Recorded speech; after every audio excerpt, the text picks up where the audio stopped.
Hello everyone. It is indeed Saturday again. Once again, Horror Saturday. Hello web user, hello Tusky, hello Ash, hello Quantum, hello Saint. And Mercury is also here. Welcome everyone. And yes, as we already said, it is in... Wait. Fuck. Don't look at it. Ta-da! Fuck. Y'all didn't see that. Shush.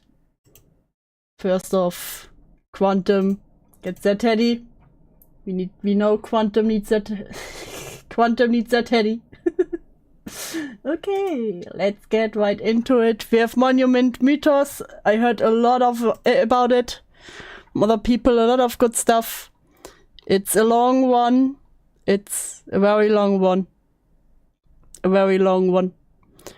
It has 26 episodes. So let's see how long we will need. You'll be here for 20 hours. Let's get right into the teaser.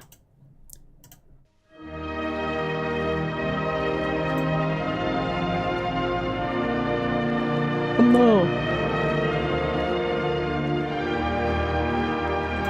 Oh my god, finally dark mode. Listen. Sometimes I listen to you all. Sometimes. Just so I can flashbang you next time with light mode again.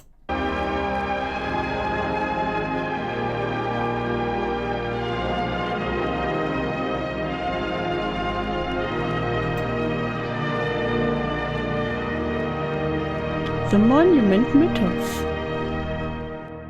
Wow. I'm touched. Okay, first episode is Corner Folk. In 2011, Wiley Telon uploaded 3 videos describing an unseen presence in his home. That's not good. A 4th video in 2013 raised concern over his safety and prompted an official investigation. You weren't concerned about the first 3 videos with an unseen presence? Okay.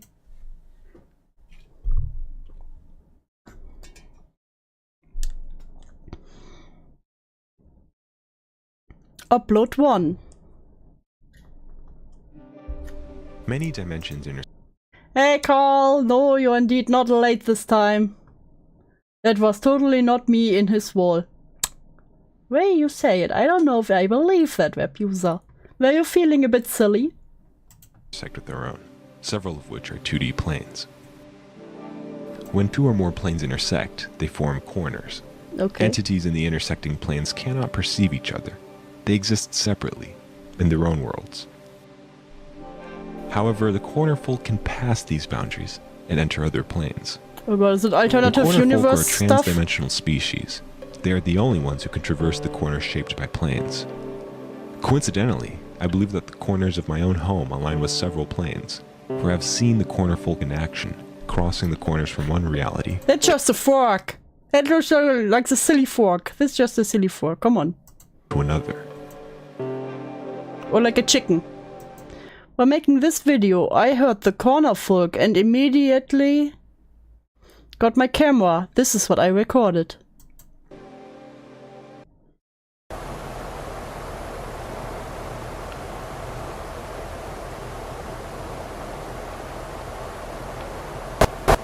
What the?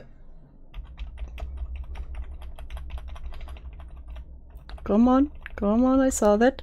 Oh, that's a flying chicken! It's a flying chicken! Look at it! First the universe explodes, and then it sends a flying chicken.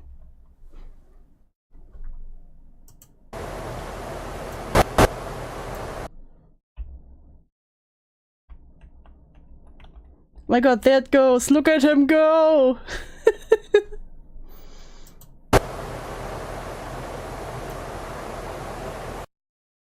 Replay at 0.5 speed. Ha, I already did that. There we see the chicken fly, and then it flies again. Boy. This leap requires massive What did you amounts of join into? Madness. Monument Mythos and me making fun of flying chickens. And Karl freaking out.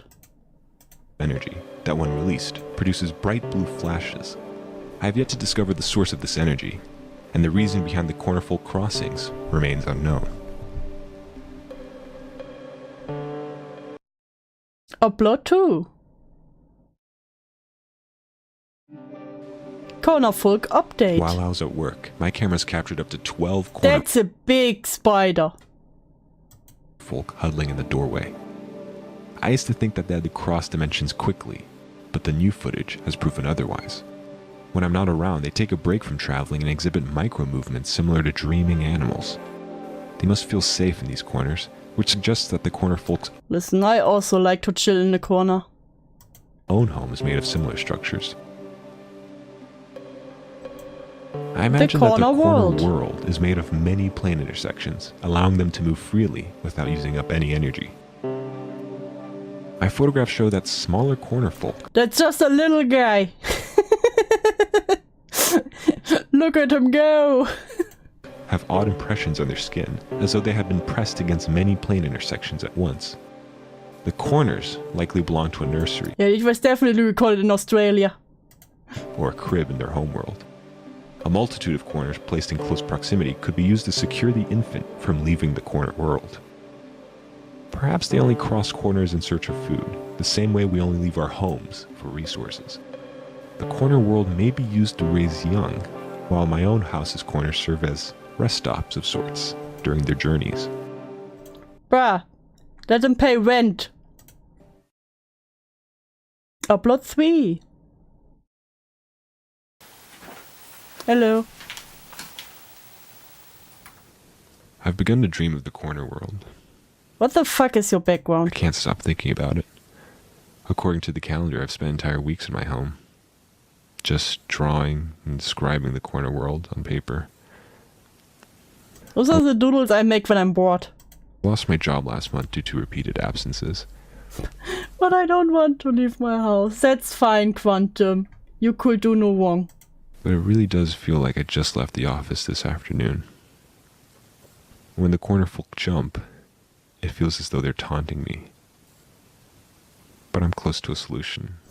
I will let the little folks stay for free. They can have some food too. No, listen, if they hang out in my corners, they better pay some rent for that corner.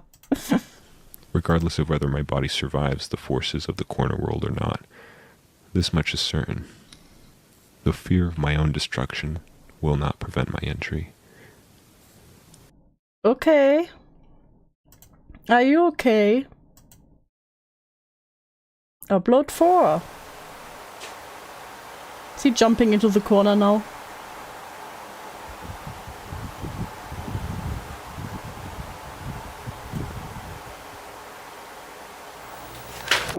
He jumped into the corner.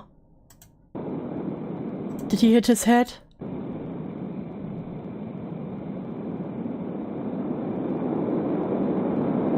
Is this a moon?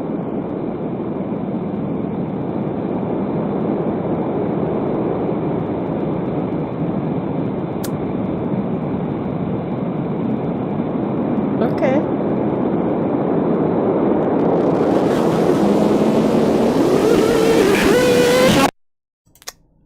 It doesn't sound like he's doing so good. Following his last upload, how did he upload this from the corner? Bios requested a wellness check. You don't think they should have requested a wellness check sooner? On Whaley Talon. Local authorities found Talon asleep in one corner of his room. Bruh, same.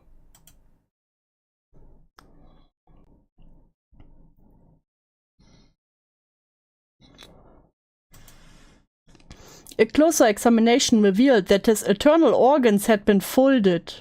Oh. Along various axes, warranting immediate medical attention. I don't think that's good for your body when your organs are folded. Doesn't sound healthy. During his recovery, Telon avidly made origami, despite claiming to have never been taught how to do so. As of 2020, he remains in the care of his friends. That's some good burs. Corner Folk, a film by Alex Canzanas. Music by Andrew Wilson.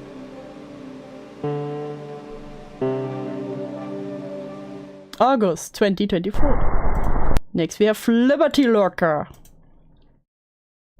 The following audio is an excerpt from a 1989 interview with the designer of the Statue of Liberty. Yeah, that's some old ass interview.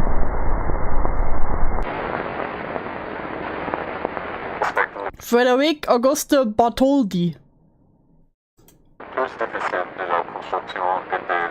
Okay, that's very good. A very good audio recording. The most difficult aspect of the construction was the pedestal. Although the statue was intended to be a gift, the US ambassador urged us to follow President Grant's request.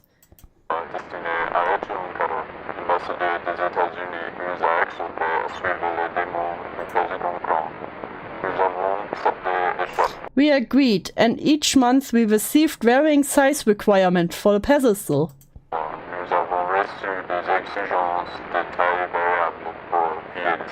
Frederick Augusti Baldi must be a villain. No, he has luscious hair on his head. He can't be bad. After 4 years, requests to change the size of the pedestal ceased.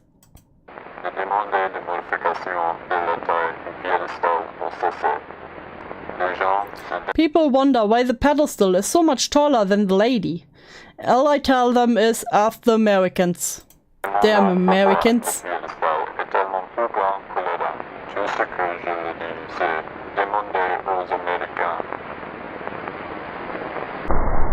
Oh, now I understand why I didn't understand any of the voice recording. It was French. In 1949, the statue underwent extensive renovations. The official blueprint behind the changes, titled STLE 18084, was classified for 36 years.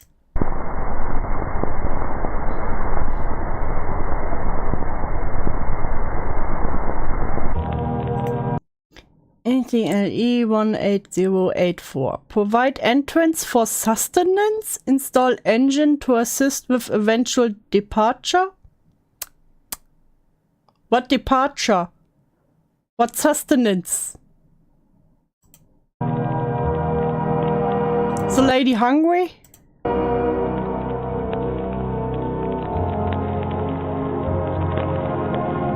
Engine? Why does the Statue of Liberty need an engine? Is this for the lights? An axle? Wheels?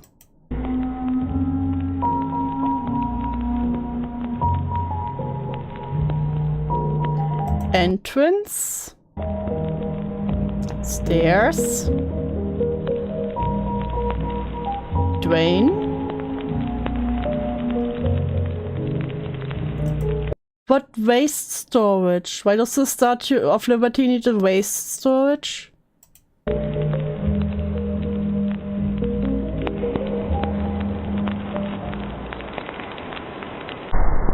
During the summer of 1954, thousands of immigrants described a foul odor from passing through Ellis Island.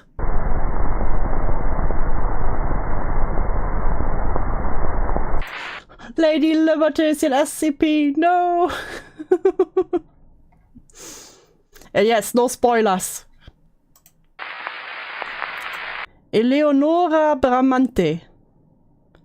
Ellis Island was awful. The whole place reeked of flesh like a slaughterhouse. Oh, that's a bad smell.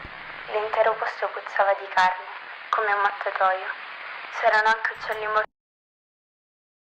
There were also dead birds everywhere. My sister even found one in the toilet. That's not what you want to see when you go to the toilet. Ovunque, e mia sorella ne trovò persino uno nel gabinetto. Se già la costa è così... If this is how the coast is, my father said, imagine how bad the city smell. Sì, diceva mio padre. Immaginate quanto puzzeranno le città. Ricordo di aver sentito... I remember hearing other families half-jokingly say that they wanted to return to Milan because of the smell. altre famiglie dire quasi scherzosamente che volessero tornare a Milano per via I remember hearing... Oh, that's... La mia famiglia... My family had sprayed perfume and burned candles to keep the stench away, but it would only work for an hour, and so or so until the air became unbearable again. aveva spruzzato profumo e acceso candele per tenere lontano il fetore, ma funzionava solo per un'ora o giù di lì, So it's finché a l'aria very diventava smelly di nuovo city. insopportabile. Le serate The evenings were so hot I stayed mostly awake, even though the rest of my family slept soundly. erano così calde. Rimasi per lo più sveglia, anche se il resto della mia famiglia dormiva profondamente. Ricordo che guardavo fuori. I remember looking out of the window each night and seeing lines of people being led to the Liberty statue by officials. Dalla finestra ogni notte e vedevo file di persone che venivano condotte alla Statua della Libertà dai funzionari. Se solo fossero... After they would go into the pedestal, the officials would leave and nothing else would happen. So they led people into the pedestal of the Statue of Liberty. Saliti sul piedistallo. I funzionari se ne sarebbero andati e non sarebbe successo nient'altro. Is this what goes into the waste disposal? The people? La mattina seguente... The following morning would smell so much worse though, like a slaughterhouse. Sounds normal. That's totally not suspicious at all. Però ci sarebbe stata una... And do read fast. No. Read fast and do the horror enthusiast. Thank you. I'm very happy to hear so. Che peggiore, come un mattatoio.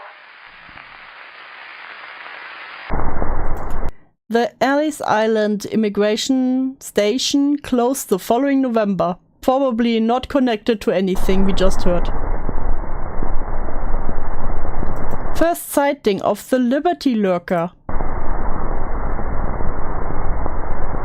What do you mean, Liberty Lurker? Oh, Miss Liberty is running away. No, Miss Liberty, stay. Oh! Oh!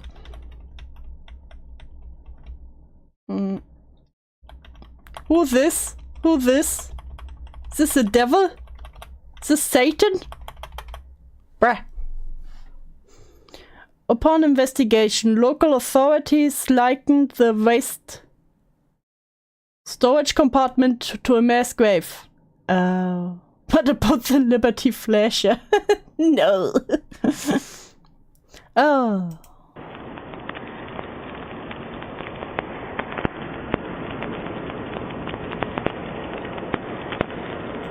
Few have a family members who were last seen at Ellis Island between the years 1949 and 1954. You may be entitled to compensation. Thanks. Will you address Satan in the Statue of Liberty?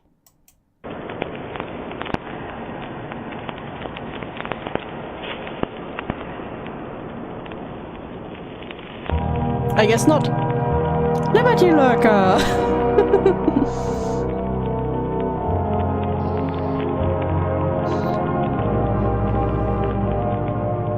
Okay, so far I can follow.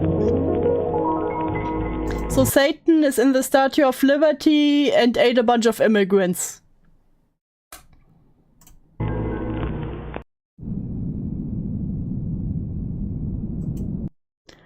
August 7th, 2003. Karl, chill. The National Park Service finds the Mount Rushmore National Memorial vandalized.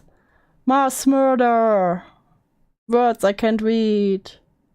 Trump?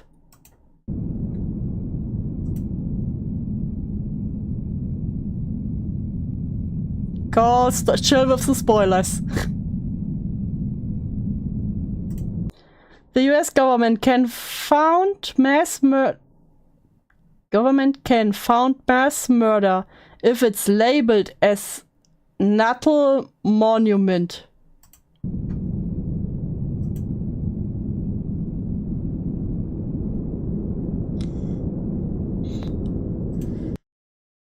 Every day executions occur in 2066. I can't read numbers. 2,600 American landmarks.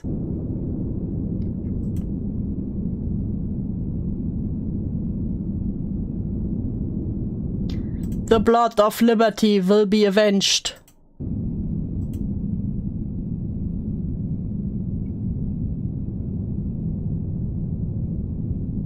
The souls of Lincoln will be freed.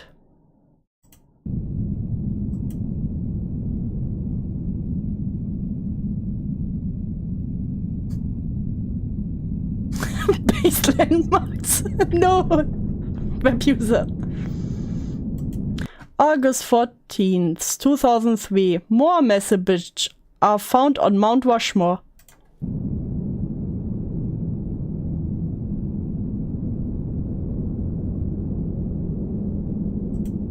How many souls does Lincoln have? Too many. I will introduce infection next week. Monday to Saturday. I don't know how to read times. You see the times here. 10, 12 to 10, 13 p.m. Watch the symptoms. What symptoms?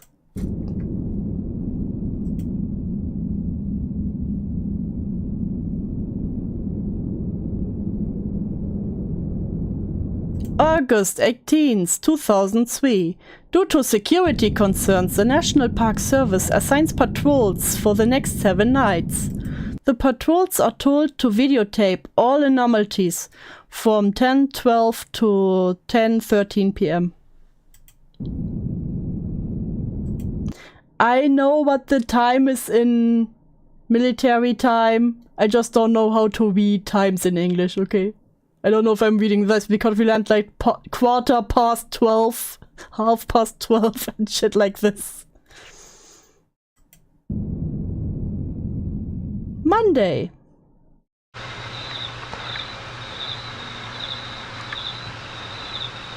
Okay, this is Mount Rushmore.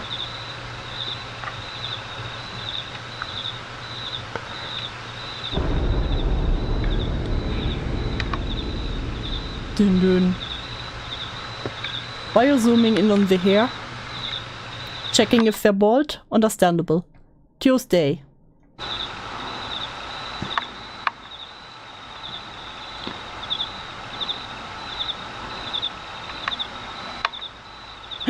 There's a blinky. A blinky. Is this an UFO?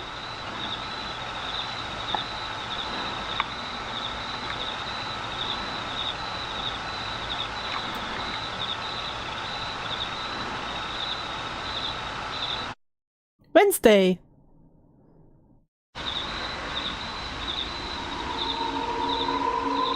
Werewolves.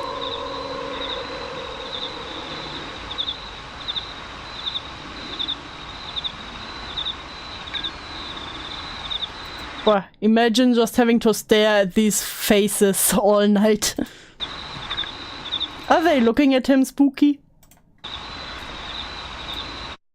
Thursday. I don't like how these stones look at me.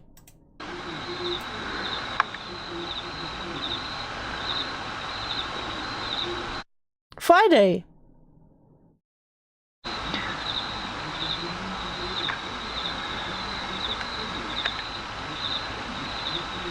Don't like the look on the statues. What are you zooming at? Is there something?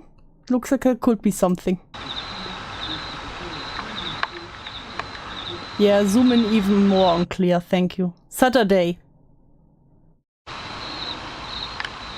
That's very dark. Remove lens cap. More werewolves. Remove lens cap. Remove the fucking lens cap. Remove lens cap. Sunday. crying werewolf babies. Looks like it. No, they look for the one who spray painted it, apparently. Someone camping at Mount Rushmore. Imagine camping then just staring at the faces all night. Hey! Wait, what was this? Did they all got punk hair? Bruh, they all got punk hair. Look at that, they got punked.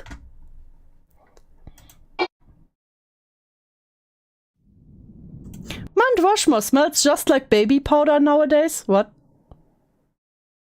Why does it smell like baby powder? I think it comes from the stuff that the worker put on their heads. Yeah, I see them do it all the time.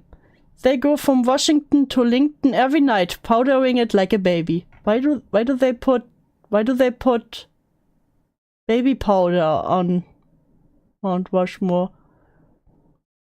Wow, the first time there's any audio evidence they refused to landscape. Bruh. Isn't it always like that?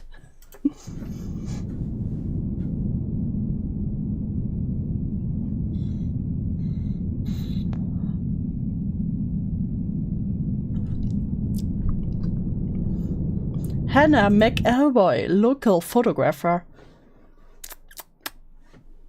Why would you baby powder the stones? I'm confused. Rushmore! Revenge!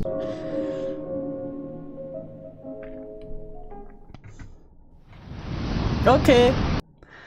Alcatraz, attack!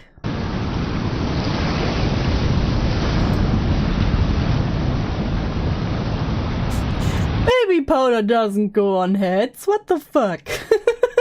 To a web user. It's like Benadryl induced hysteria. Dude, it do be like that.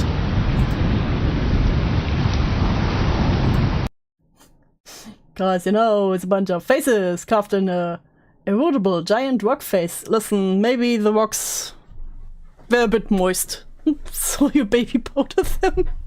Alcatraz Island. 2 days before therapy. Does baby powder help with erosion protection? That's crazy. What do you mean 2 days before therapy? Map of Pacific Branch United States Military Prison, Alcatraz Island, California. Okay, we got them Alcatraz. Fortifications.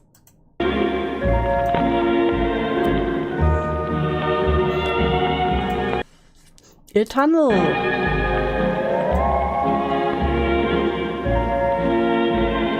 Reservoirs. I don't like babies. Relatable. Water tower. Morgue. Beautiful.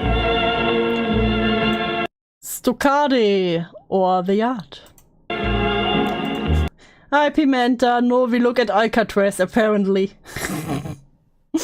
Welcome to the Monument Mythos. Detector shed?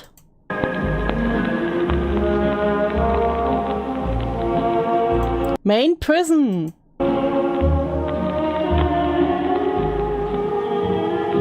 Ruins? Why is there a question mark? Ruins? Question mark. Is this more ruins? Tennis court! What's that? God damn it.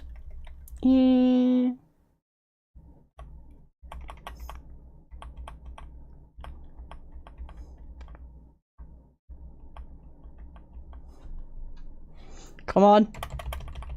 Give me what I want. A corn maze.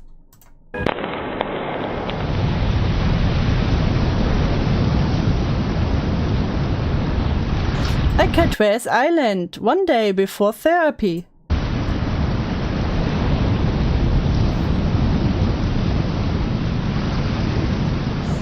No, Pimenta, we do not.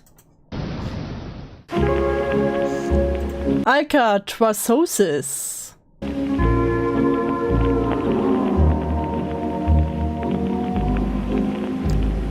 What?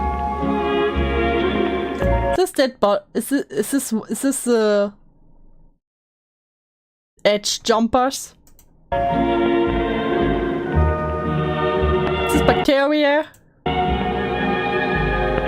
Snakes? Flying snakes?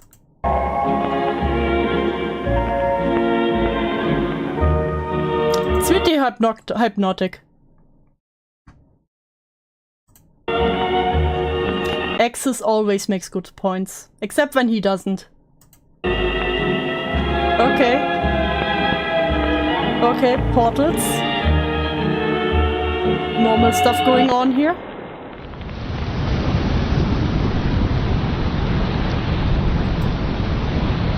Alcatraz Island, radiation therapy 1. Radiation therapy? For what, the island? Oh! You're just radiating the island? Okay.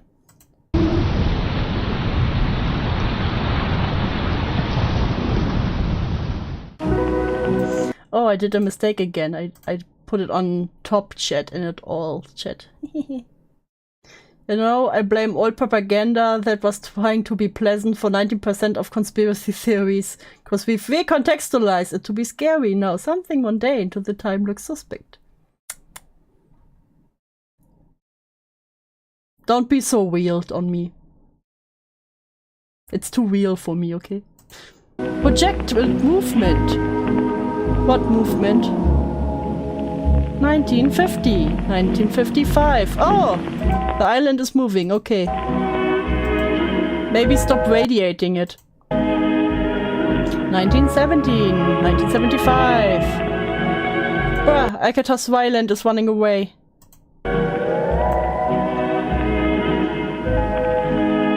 Squiggles! Oh! 2005. Bruh, it's docking.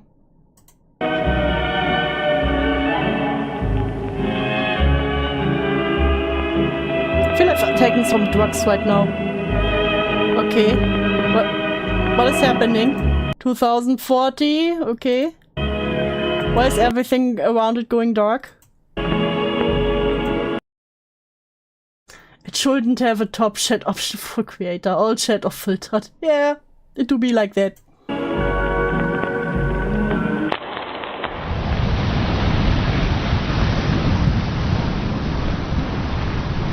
Alcatraz Island, one day after therapy. Are they giving Alcatraz Island radiation therapy so it stops moving, or is it why it's moving?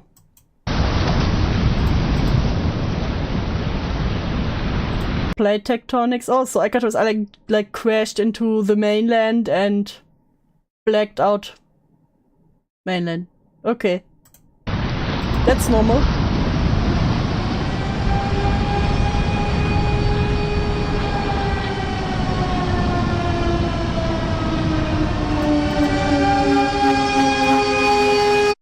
You all are too intelligent for me and using too many big words in the chat. As of 2020, the Alcatraz zone extends to West Texas. I don't think Alcatraz zone means something good.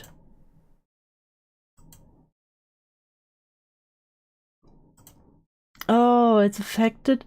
Okay, so Alcatraz Island was like having some funny jumping bacteria.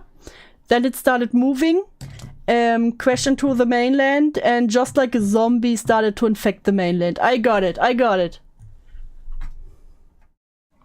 I'm here, but I'm cleaning my sewing machine. Hey, Cloudy, love you! It's Godzilla's back. Do you know what? Zombie Godzilla. It's zombie Godzilla. I got it, I got it. Alcatraz, attack! Oh my god.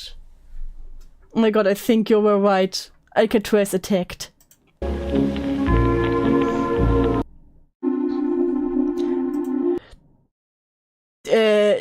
Damn Democracy.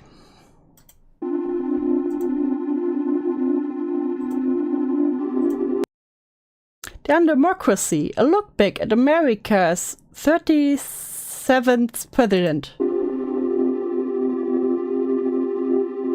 During a program of ABC Evening News, anchor Peter Jennings told viewers to look forward to next week for a special broadcast of national significance.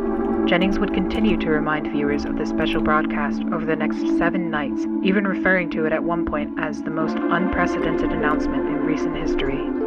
What? The most unprecedented announcement in recent history. Okay. A week after its first mention, Jennings reminded viewers of the special broadcast one last time, asking them to pay attention later that night for an exclusive look at the greatest gift to the American people. Due to the anticipation He will make America great again. Built over the week, over 60 million Americans tuned into ABC, waiting for the evening news to end and for the special broadcast to begin. There were countless theories as to what would occur, from the announcement of alien life to the declaration of an all-out nuclear war. No, it's an analog power axis. Speculation was brewing intensely. Once the evening news program ended, a black screen with a 10-second countdown commenced with the title Dean Democracy. Some viewers, so terrified of the threat of nuclear war, reportedly experienced nervous breakdowns and ran down the street, declaring that Dean Democracy was the code name for an all-out nuclear holocaust. Yet once the countdown ended, all fears were soon replaced with tears of joy and an excitement not seen since the end of World War II.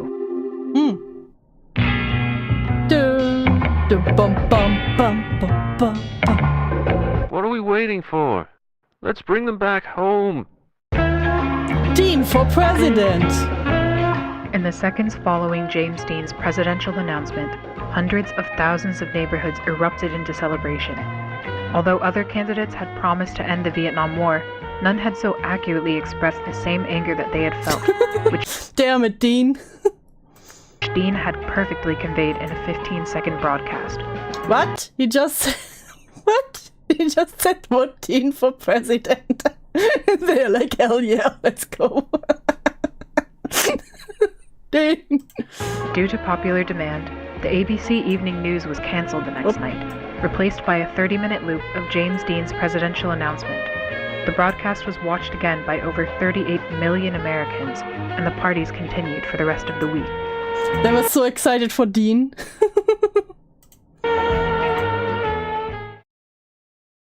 Due to repeated assassination attempts on Robert Kennedy, the Democratic Party presidential debates were cancelled for the 1968 election season. However, this proved to be no issue for Dean, as polls indicated that he was in the lead for the entirety of 1967 and 1968, despite having had fewer public appearances and rallies than any other candidate. The strength of his campaign relied on the powerful advertisements he directed that would air every Friday evening on ABC. Every Friday? The series of programs would be considered by many as another weekly TV series and went on to become the highest-rated TV show on television after the conclusion of Star Trek in 1967. Although a presidential debate was eventually scheduled 2 weeks before the election, James Dean instead invited opponent Richard Nixon to a track to race cars on the same night. You know what? More president elections should be like that. You want to challenge me? Let's race cars. Although reluctant at first, Nixon eventually agreed and went to spend the entire day with Dean, reportedly even telling the actor, "To hell with it, I'm voting for you." Bruh, Dean has a wrist. Dean risked his... You're already a better president than I'll Dean ever risked his rival. be. This statement, although only a rumor, would spread like wildfire in tabloids and permanently curbed Nixon's chance for victory. On the morning of November 1st, 1968, 4 days before Election Day, anti-Dean groups hijacked Not the anti-Dean groups. How could they not like him? radio channels and told civilians they were fed up with James Dean and that television How could they be fed up with Dean? Dean sounds based. was ruining American youth. After the broadcast, the groups went on to cut hundreds of power lines in the southeast, effectively preventing any of Dean's presidential ads from reaching any household below Tennessee. Not President West, no. Dean quickly heard of the incident, and despite the risk of an assassination, flew down to the south and quickly went to work with local electricians to... You joke about people getting happy because a Hollywood star became president, but it happened IRL too. You know what? Fair. But you know what? Dean could do wrong. Dean is different. repair the broken power lines. James Dean would be met with a supportive crowd, primarily younger voters who were eager to see a younger face back in the White House. Elderly white conservatives, often the parents of the younger supporters, remained in their houses and occasionally peered through their window the boomers don't like him. blinds to catch a glimpse of the handsome candidate. Oh, handsome. Though it wasn't known to Dean at the I time, told you it was the Wiz. hate groups in the South had perpetuated the idea that he was Satan in James Dean is Satan. Rebel with sins. That just makes him sound more based. disguise, and cited his good looks and his love for jazz as being He clear loves jazz. He could be no bad guy, right? signs of the devil. James Dean's American circa 1969.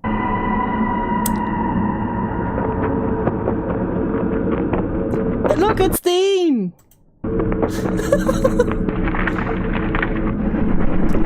Is he having black wings? James Dean is no man. True, he's the Whistler. Produced by the Anti-Dean Association. Elderly white conservatives in the Vote states whites unpledged electors. Southeast would be the only demographic unfazed by his campaign.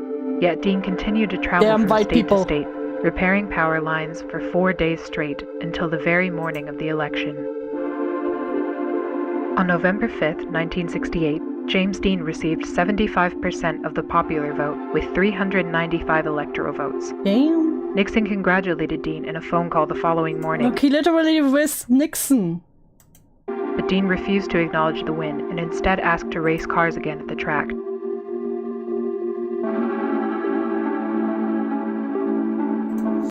Jazz in the 30s and 60s was seen as satanic and entry door for drugs because black people made it.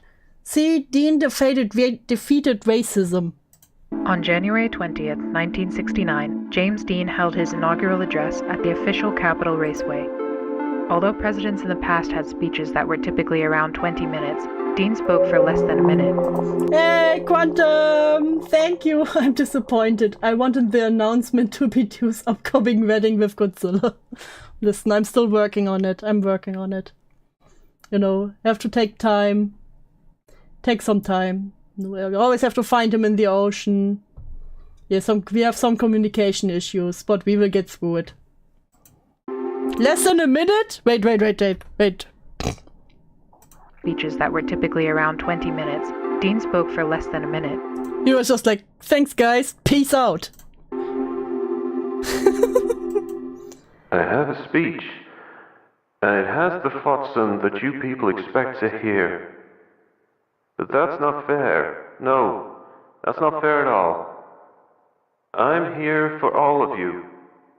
It's only fair that you speak for yourselves. My words shouldn't be louder than yours. So I brought many other guests to speak. They're just people like you and I. In the same time that many other presidents have spoken by themselves, America will speak.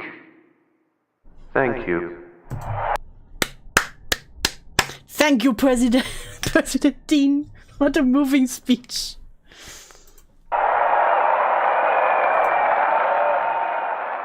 Dean proceeded to introduce many groups to the microphone, including civil rights activists and Native American families. Martin Luther King Jr. would also come forward to speak in his first appearance since an attempt on his Dean brought on Martin Luther. life 9 months prior. President Dean would conclude the inauguration with a brief bongo performance and went on to race Richard Nixon at the track. In subsequent presidential inaugurations, those who disagreed with the elected president would instead celebrate Dean Democracy Day and protested by It's Dean Democracy Day, let's go. watching Dean's unique take on the address in place of the actual one. In a televised address, President Dean planned to inform Americans of his first 90 days in office. However, 6 seconds into the broadcast, the audio cut out and They remained try to stop Dean the Whistler. absent for the remainder of the speech. Although anti-Dean groups claimed responsibility and took pride in the sabotage, many civilians claimed that it benefited the president. The silent broadcast highlighted President Dean's sincere facial expressions and lively disposition. They didn't even hear him speak, just saw his face and were like, you know what? He looks honest to me and very lively. Look at this young lad. But he doesn't even have to speak to with the people. As opposed to the stern and stiff personalities of prior administrations. Viewers were proud to see a man in his prime at the most important position in the country. Ironically, President Dean's popularity grew after the technical difficulty. You can't stop Dean the Whistler. Film director Stanley Kubrick went on to call the broadcast the greatest silent film ever made.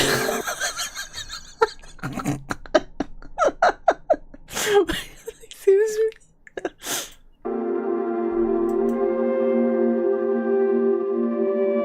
You know what? Vote for Dean. I would vote for Dean. He sounds based. Okay, by that, I think it's very obvious that it has the take of alternate reality, like a different history than ours. And it's not just, oh, here, there's Satan is in the pub, in the Statue of Liberty, and 8 immigrants. Okay, gotcha.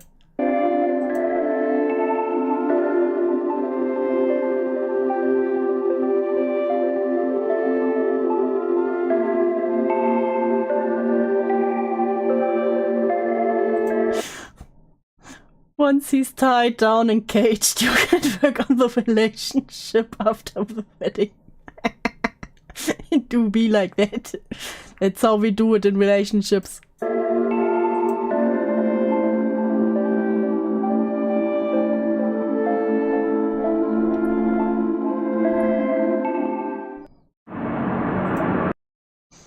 Better Dean Democracy than the birth of a nation.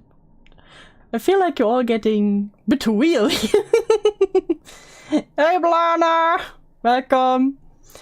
Welcome to President Dean and the Statue of Liberty inheriting Satan, eating immigrants, and Alcatraz is moving towards the mainland and will infect everyone. Air Force One Angel.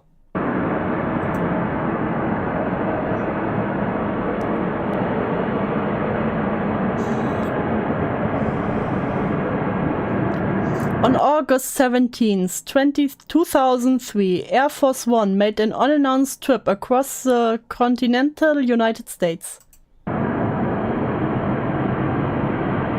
Many civilians claim to have seen the aircraft drop packages on various national monuments.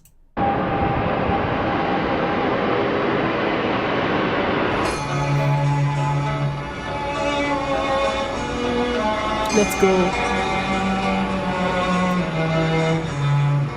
There it goes.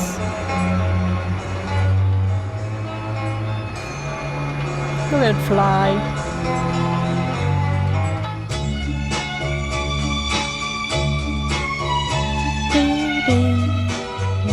Oh, there are the faces.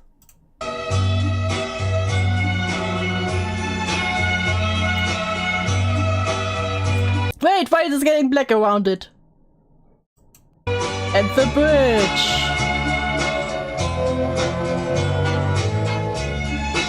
Okay, everything turns black around those. I don't think that's a good sign.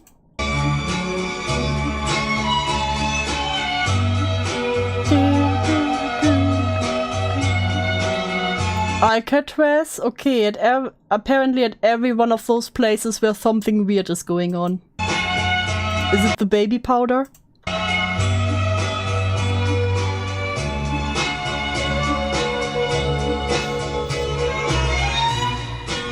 I don't think the black circles are good. Hot take.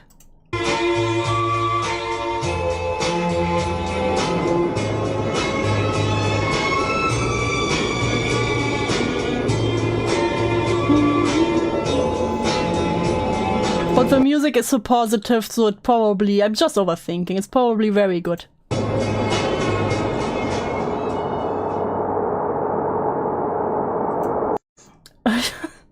Oh no, web user.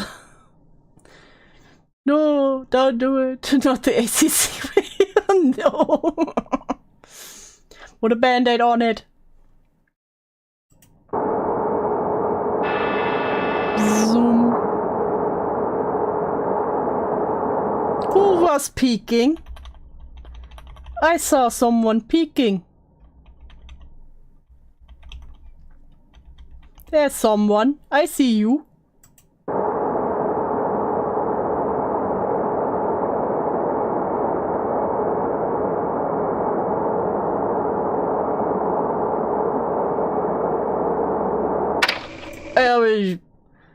That's a friendly face.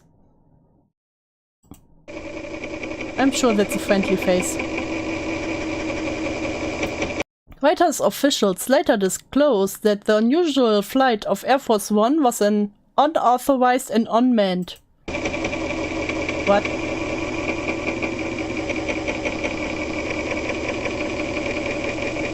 The lone figure seen inside the plane, dubbed the Air Force One Angel, has yet to be identified by federal authorities.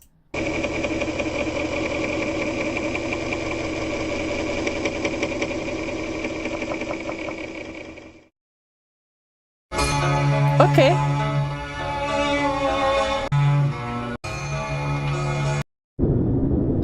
Lincoln looker. Someone looking at Lincoln? I thought for a second they were showing 911 foot. Pimenta, no! I was a Lincoln looker. Was it unwoman though? Bum bum bum! Maya Arnoldson, former Lincoln looker.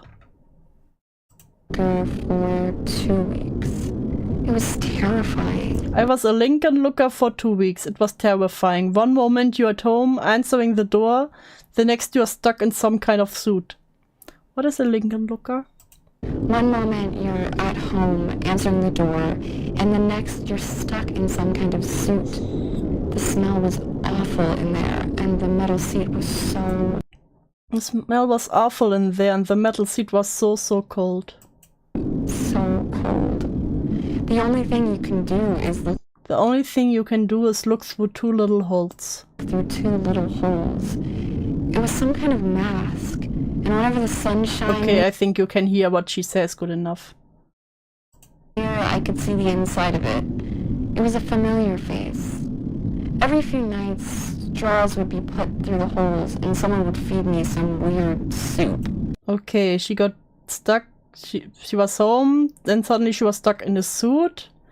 Only had 2 holes to look through, but someone fed her with a straw. Okay.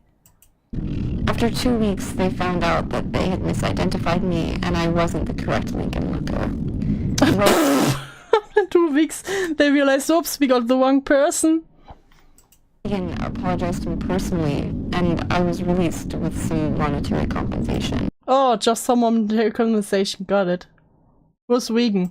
They don't care if I talk about it or not. No one would take me seriously. I take you very serious, Maya. Lincoln looking is just too absurd. It's Lincoln! Mask. Drawn by Maya. So she got a mask put on to look like Lincoln? Bum bum bum.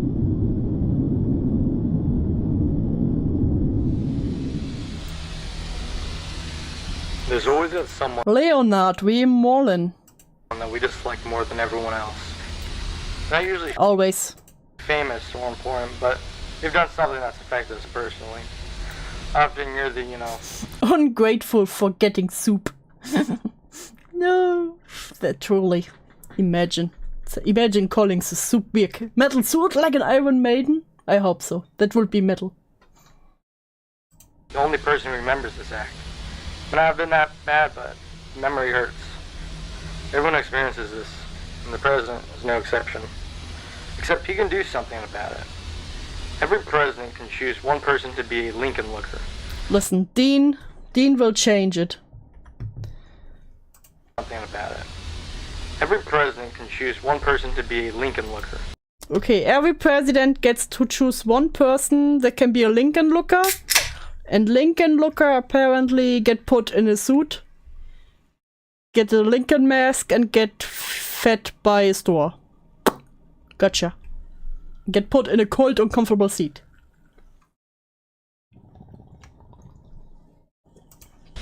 After the alibi is fabricated, the person is abducted from their home, and they stay a Lincoln looker for as long as the president sits in office.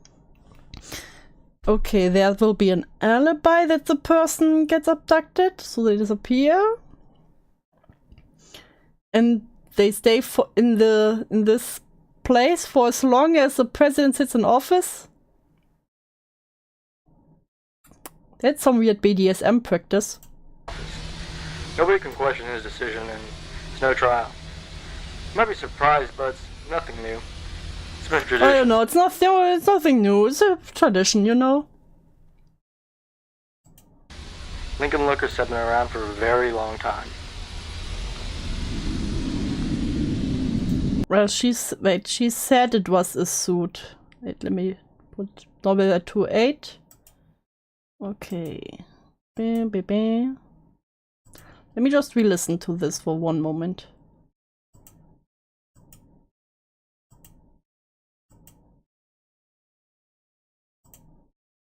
It was something you can do is look through two little holes, and the metal seat was so cute. The smell was awful in there. Next, you're stuck. You're stuck in some kind of suit. In some kind of suit. The smell was awful in there, and the metal seat was you're in a suit in a metal seat. So cold. The only thing you can do is look through two little holes. It was some kind of mask. Some kind of mask. Whenever the sun shined near, I could see the inside of it. And that's when she realized it was the Lincoln mask. 28 back there. Due to rumors that Lincoln lookers were imprisoned behind presidential portraits, White House officials publicly removed and reinstalled the portraits to demonstrate that no space existed to hold Lincoln lookers. Non-confidential fetish. I know it says Lincoln looker, but my brain says Lincoln hooker. You know what? That sure is a business threat.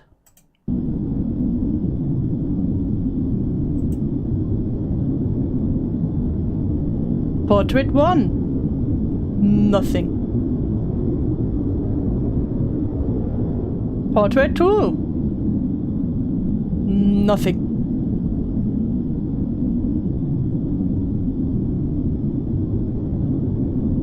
Howard Melrose, visitor. Hello. We're not available now. Please leave your name and phone number after the beep.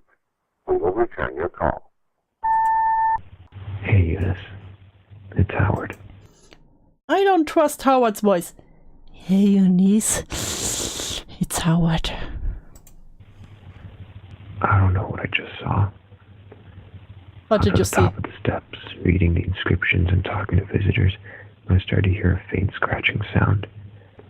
Oh. I didn't think much of it at first, but when I got close to the chair, I realized that the scratching was coming from inside the marble. So I went to a guard and asked whether she could do anything about animals that could be trapped in there. She told me not to worry about it, and that they'd take care of it once there were fewer visitors. A few minutes passed, and the scratching became much louder.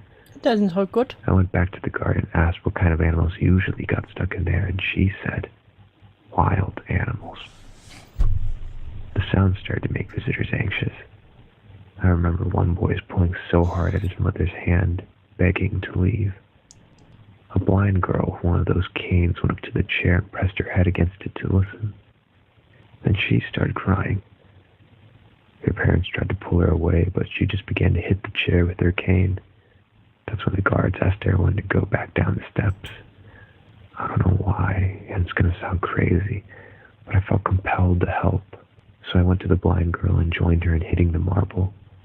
The guards tried to pin us down, but the scratching became too loud for even them. It sounded like someone was shaving down a chalkboard. Eventually the marble began to crack, and a few more hits caused the crevice to expand all the way to the top of the chair. There was a sudden burst of air from the damage, and the head suddenly turned toward us. I was afraid it would fall, so I picked the girl up and went down a few steps. The head slowly rotated back into place, and when it started to be pushed upwards, I took out my camera. It was no wild animal.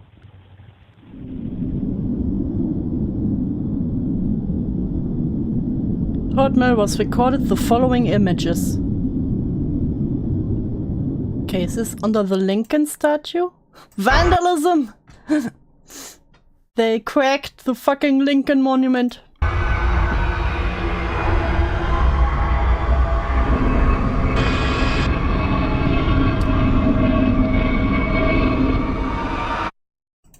What the? Satan also in Lincoln? Is this a person or is this Satan again? Okay. So I would suspect maybe the Lincoln looker is also inside of the Lincoln statue or somewhere around it, because it don't look too human.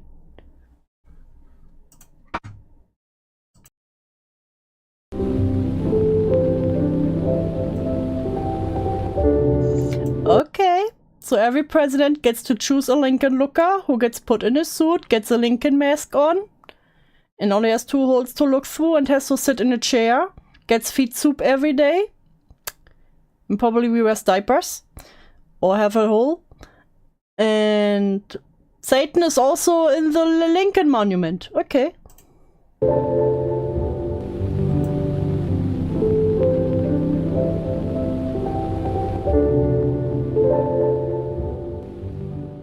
They might also be in the Lincoln statue, but that didn't look very human that came out of there. Washington wormhole. That's just Washington, normal Washington stuff. The special tree. The forest fell swiftly as the lumberjack swung. Who are you, handsome voice? Except for the special tree, which could not be stung. She missed her friends and the hymns they sung, so she started a tune that broke the man. So they all choose someone they hate, right? Like that one person who was mean on that on Twitter. Yeah, sounded like it, because the one guy said, oh, you know, everyone has someone they don't like, you know, not important people, but just someone who slighted them. Man's lung. Except for the special tree, which could not be stung. Okay.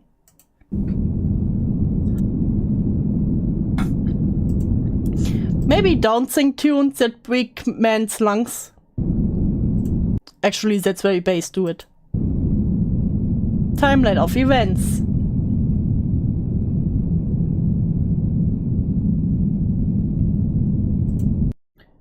(1840). A tentacle. First photograph of the special tree is taken. Imagine looking at someone wrong once and 30 years later you're in a metal suit and diapers. It would be like that sometimes. And for how long? How long a president is in office, so how long? I don't know how you Americans work.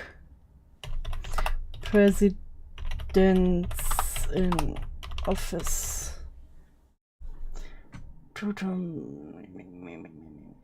4 years? 2 years? Bruh, you have to be in the fucking suit? At minimum, you have to be in the fucking suit, in your diapers, and have to slurp suit daily for 4 years minimum.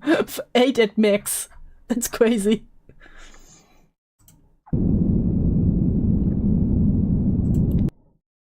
1848. There's now a tower around the tentacle. Construction begins.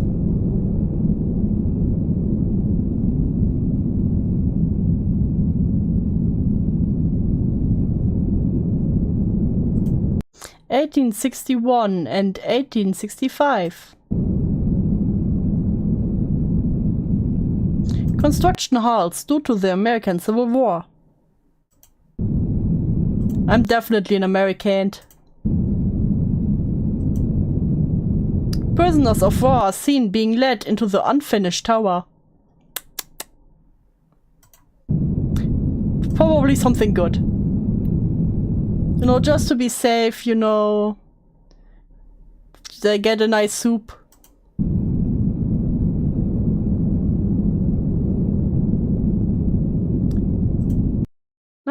Uh, 1888. Oh, now it's an obelisk. Construction is completed.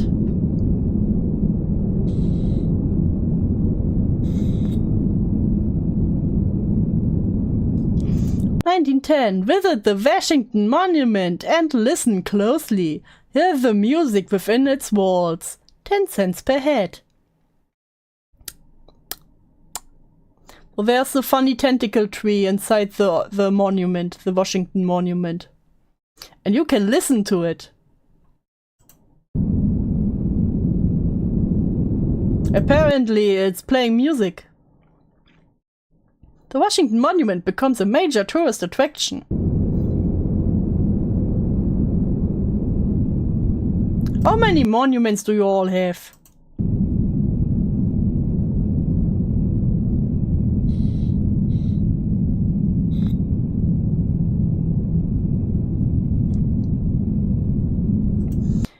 (1910 to 1971). Many faces, even a child, 2 child, 3 child, 4 child. We have 4 child. And many random people. From 1910 to 1971, 20 individuals disappear while visiting the Washington Monument. Did they listen to the music?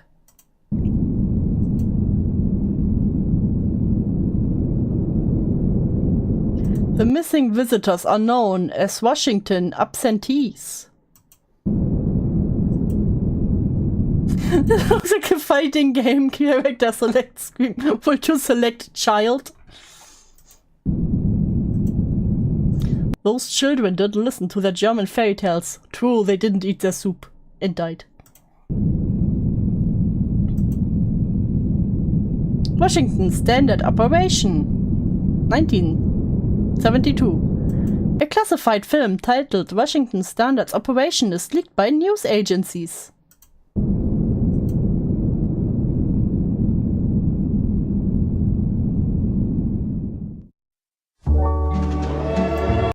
Okay, there's a bucket. Why is there a bucket? So we have a little visitor. Monument entrance door. Why does every monument have an entrance door? You can enter the obelisk? It's crazy. Hoisting cable. Then you get into the bucket. Get pulled to the top.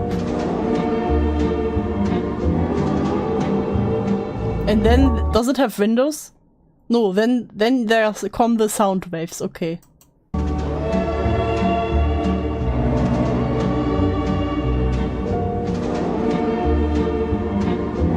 Oh!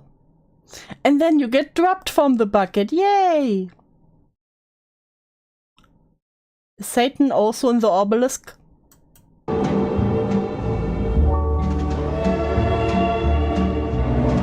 And then you die.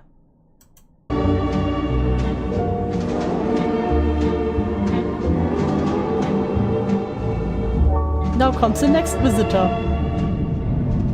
Oh, 1972. Were there music in the obelisk of people screaming who get dropped from the bucket?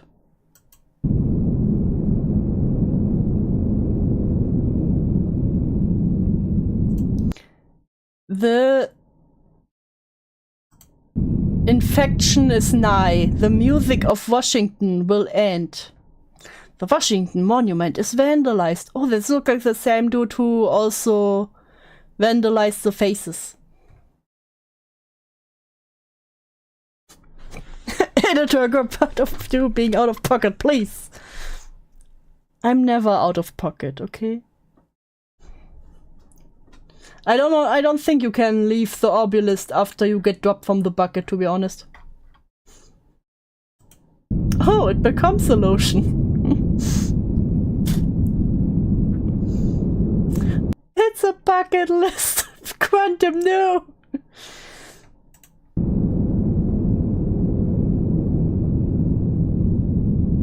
Okay, someone seems to know about Satan in all the monuments and vandalizes them. You know, they could be a bit more direct, like Satan is literally in here, don't go in.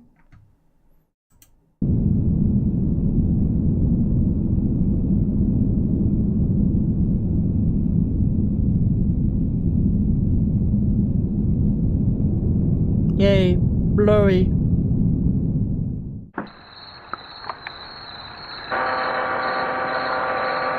Jesus. What's with the mega zoom?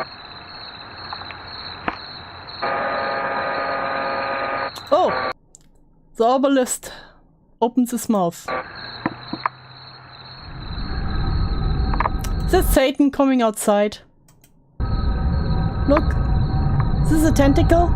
This was a tentacle. I know a tentacle when I see one.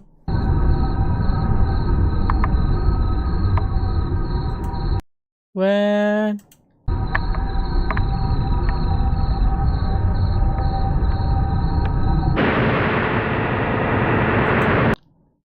Excusez-moi.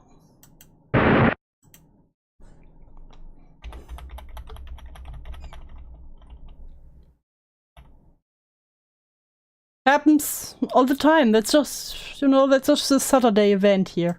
You know, the monument takes a bow and does the electric wheel thing.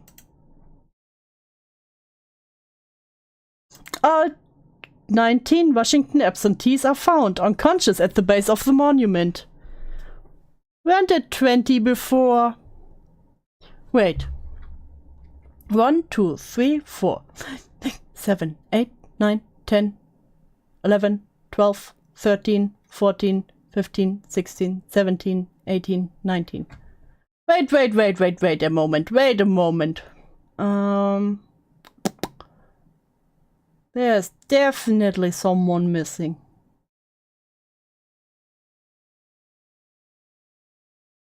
Of course, it's not from the corners. Where are you? Where are you and who are you?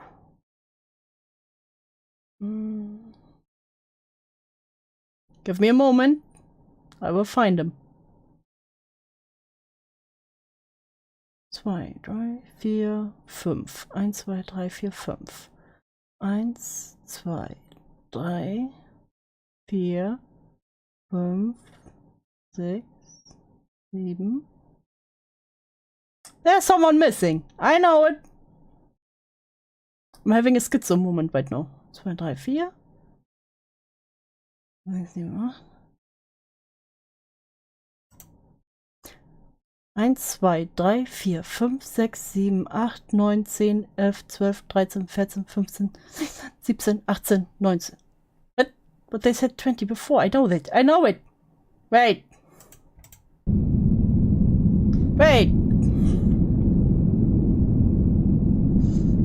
There. From 19 to 20 individuals. We have 1 child, 2 child, 3 child, 4 child. We have 4 child.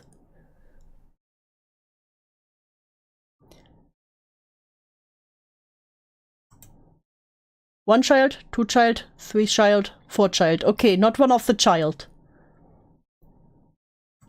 Okay, these are supposed to be the 20. 1, 2, 3, 4, 5, 6, 7, 8, 9, 10, 11, 12, 13, 14, 15, 16, 17, 18, 19. But even here they just show 19.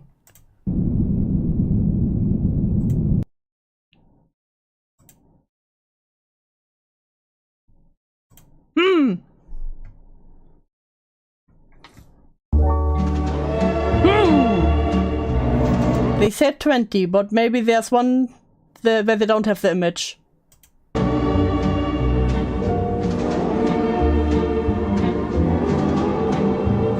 Okay, so when they said 20, they only showed 19 pictures.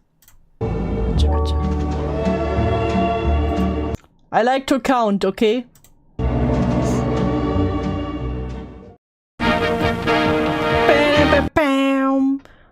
Now we have Delaware Trouble. Delaware River Journal. Delaware River, USA. An accidental discovery made by two fishermen has sent shockwaves across the nation. Around 4 p.m. on Christmas Eve, Ralph Grassman and Michael Tillen were reeling in the last batch of catfish. Wait, Michael Tillen. Michael Tillen was mentioned before. God, I need to take notes. Who the fuck was Michael Tillen? I heard the name Tillen before. When something on the ice caught their eye. When something on the ice caught their eye. He looked like a bicorn, one of those hats from way back when, said Grassman, the others of the two who also organized the trip. Grassman walked down the ice to retrieve the hat. When he pulled back the hat from the ice, stumbled back in shock at the sight of a human scalp, partially exposed in the ice. Oh no. Tillen walked over and after a brief discussion with Grassman, agreed to remove the rest of the body from the ice. The effort took several hours, but by 10 p.m. the fishermen were able to pull the entire body from the ice with no further damage. Arrived Tillen from the corner folk. Ah, yes, exactly. This was the one.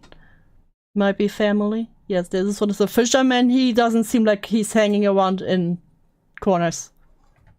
Although both men had presumed that the individual was already dead for some time, Tim exclaimed in shock when he reportedly saw the individual's eyelid twitch. Grassman suggested to immediately take the body home and attempt to revive the frozen man. They proceeded to carry it back to Grassman's apartment. They laid the body in Imagine you're just going to do some ice fishing or stuff and suddenly you find a man in there. Bathtub, gradually raising the water's temperature throughout the night to prevent shock. Grassman claims to have learned this technique from a pulp magazine he had read as a child. Thank God for pulp magazines. At 2 a.m. the following morning, Tillen claimed that an individual briefly regained consciousness and shouted, "Victory or death," while Grassman rested in the living room. And then he wakes up and is like, "Victory or death!" By 7 a.m. the frozen individual appeared to have relapsed into a deep coma, which prompted Grassman to The bathtub is in the corner. No! And the local authorities. And that's why he hadn't called medical personnel earlier. Grassman told reporters that he didn't want to risk the lives of the first responders. I didn't want to risk the lives of first responders who wouldn't have been driving on slippery roads in the dark. Driving on slippery roads in the dark. Shortly after being phoned, paramedics arrived and rushed the frozen man to the Delaware State Hospital. Throughout the experience, both fishermen thought that the individual's face seemed vaguely familiar. It was only when Tillen pulled out a dollar bill that the connection was fully made. When we first dug him out, we moved his clothes so that we could carry him more easily. We first dug him out and we removed his clothes, you know, to make it naked, so that we could carry him easily. Clothes weighed a ton because they were completely frozen over. By day, if we saw the clothes without ice, then we could have no doubt that we dug out George Washington. They found George Washington. Although Delaware State Hospital has declared... He recorded audio in the trunk with the mic outside eventually. Wasn't it? It's what it sounded like back then. Okay, I remember it clearly. Trying to comment on the identity and the condition of the man, Grassman brought the bicorn hat from the previous day to the Delaware History Museum, where historians confirm to be authentic piece. You never stripped a corpse to make it easier to carry. Crazy. Authentic bicorn. From the 18th century. The validation raised more questions than answers, as further research revealed that no Washington reenactors or artifacts have been reported missing. Grassman believes that the man he dug out from the ice is the true George Washington. Bruh, we found George Washington. Can we bring him to a museum? The former president had become gravely ill while crossing the Delaware River. Grassman Who became ill? Grassman believes that the man he dug out from the ice is truly George Washington. And that the former president had become gravely ill while crossing the Delaware River. Grassman claims that the imminent death of Washington could have been devastating to the war effort, so his condition was likely kept secret by having a double acting as the president until 1797. Okay, George Washington was ill in the river and was presumed death, was kept a secret, and then they double play him. Okay. That's from the explanation. Hello, Radar Fox, welcome. Welcome to my brain breaks slowly but surely. To why the body had been found so far from the site of the battle, Grassman replied, either drifted away or his men purposely planted it far away so that no one could find it. During Saturday's morning press conference, President Dean shared his thoughts on the discovery in 2 words. I'm surprised. I'm surprised. Thanks, President Dean. I love President Dean. Bam, bam, bam, bam. Delaware River Journal.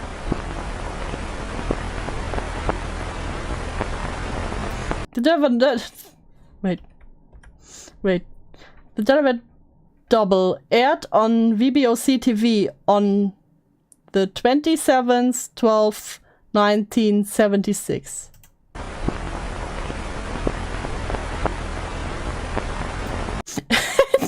And the Delaware River Journal ceased operations on literally the next day.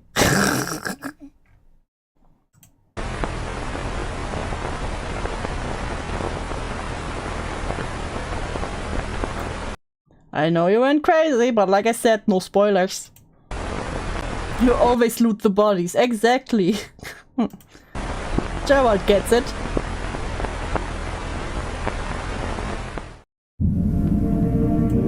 A recollection of the tragedy. John D. Rockefeller. Virginia in Wonderland by Virginia. Those are 2 very different titles.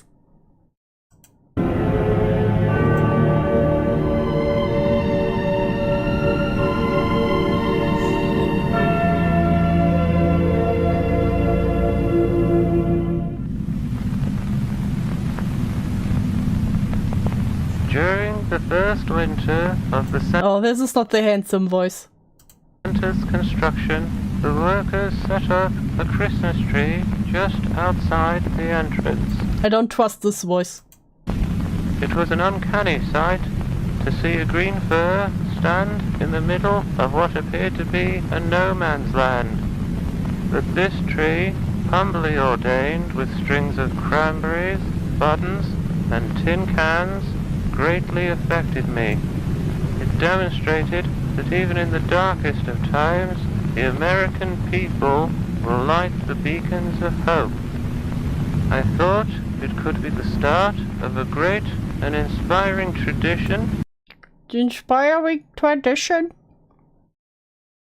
Am I the only one who would prefer Virginia and Wonderland? Seems more fun. It really does. Vote for one. No. So I traveled north to Babylon in search of a Christmas tree for the following year. That's nice. A recollection of the tragedy. Do we now get to hear Virginia and Wonderland? Hell yeah!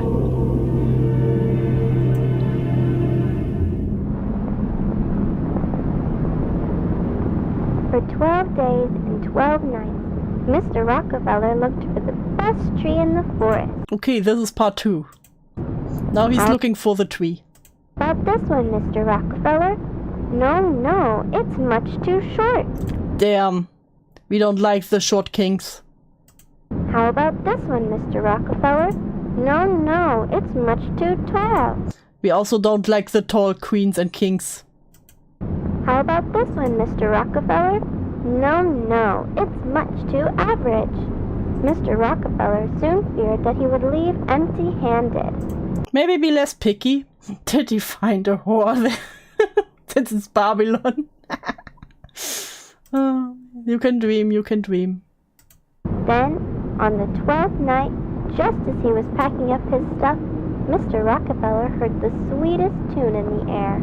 Oh. It sounded as though the very wind itself had fallen in love. He and his men followed the song and found themselves at the base of a very, very special tree. That tree doesn't even have needles. How about this one, Mr. Rockefeller? It's perfect. What? This one doesn't even have needles. For the rest of the night... Why do you want the singing tree? I wouldn't trust a singing tree. Okay, I would trust it, but I wouldn't try to cut it down. Men swung their axes at the special tree. Chop, chop, chop. He took the hentai tree. Listen, you can't see it from the child's drawing, but the one we saw before definitely looked like a tentacle. Oof, Gold looks at the 3-beer stick. True. Chop, chop, chop. Chop. However, when the sun rose, the tree was still standing. Their axes had left no marks at all. Mr. Rockefeller was surprised. The next day, Mr. Rockefeller and his men laid 100 sticks of dynamite around the tree. I don't think this is how you fall a tree. By completely trying to obliterate this. 3, 2, 1, boom! Yet, the special tree continued to stand. Bruh, the tree wasn't even scratched by 100 sticks of dynamite. Mr. Rockefeller was surprised. So Mr. Rockefeller was very surprised. They're the best team of grave diggers to take the tree out of the ground. After a week of digging, they told Mr. Rockefeller they told Mr. Rockefeller the tree will be out in 3 years at this rate. You know what? Maybe he leaves the singing tree alone. You know, hot take. The tree will be out in 3 years at this rate. Mr. Rockefeller was surprised, but he decided to let the gravediggers wait. What? He's like, 3 years? That's fine. That's fine. Bring me the singing tree. He would pick the next 3 best trees for the next 3 Christmases. But by the 4th year, the special tree was ready to display. Yay. I'm sure nothing bad happened. And back to a recollection of the tragedy.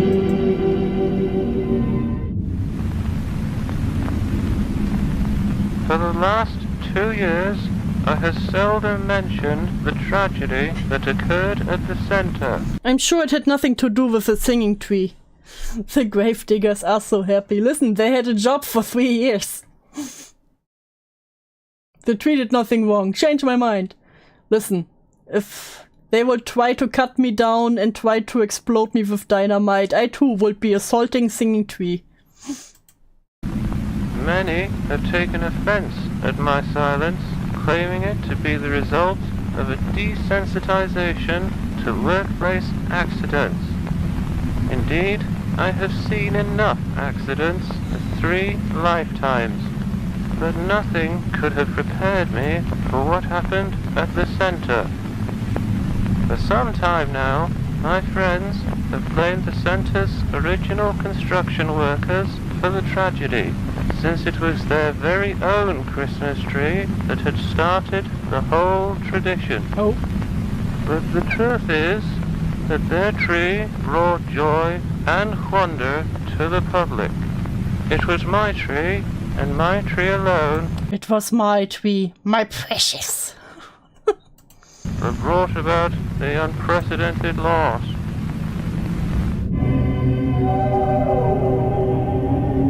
I feel like something bad happened with the singing tree.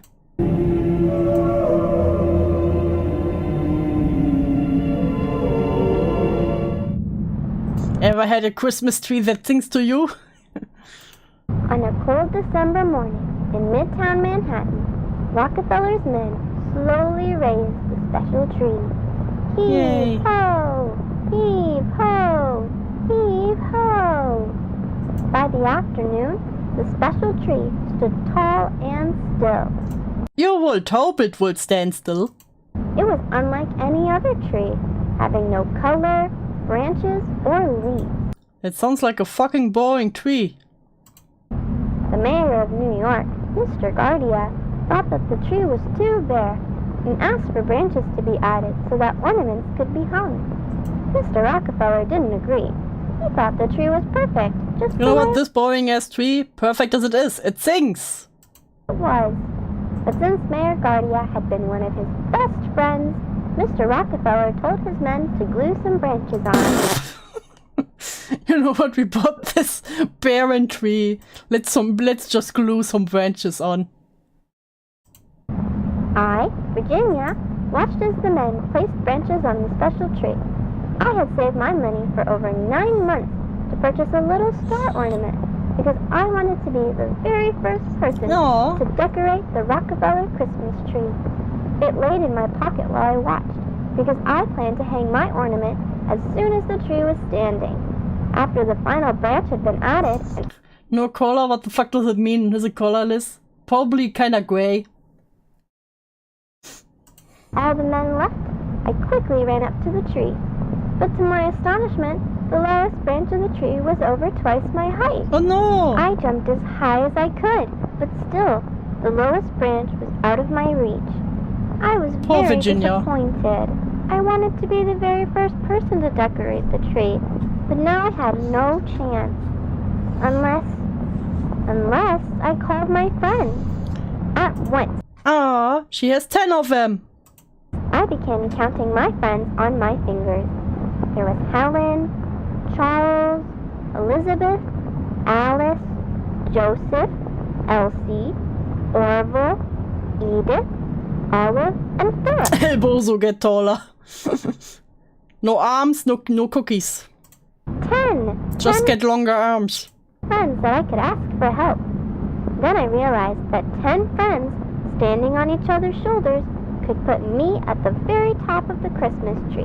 Chain My of children. star could be the first and the tallest. Without a second to spare, I ran from door to door asking for help. Knock, knock, knock. Helen, are you there? Knock, knock, knock. Charles, are you there? And even the papa was there, and the cat is there. They're all there. Knock, knock, knock. Elizabeth, are you there? Eventually, I gathered all There's 10 friends. of my friends at the bottom of the Rockefeller Christmas tree. I told them my plan, to have them all stand on each other and form a ladder. And then they all fell over and died. The end. For me to climb to the top. My friends understood my excitement, and they quickly started to climb onto each other's shoulders. Ow! Helen had stepped on Charles' fingers. Ow! Charles had stepped on Elizabeth's fingers. Ow! Maybe stop stepping on each other's fingers, children. Elizabeth had stepped on Alice's fingers.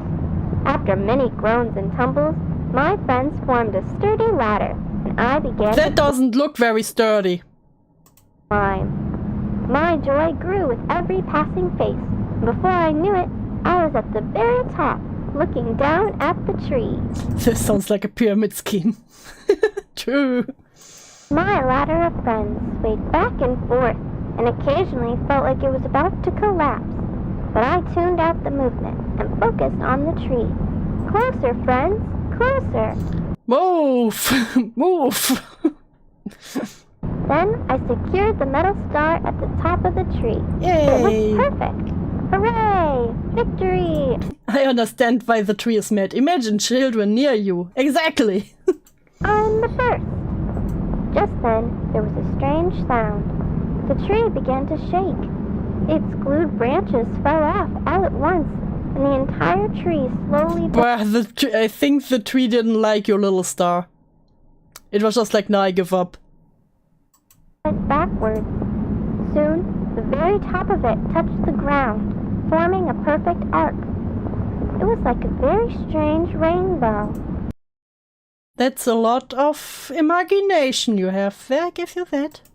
My heart sank as I saw my star gently slide to the ground from the tree's top.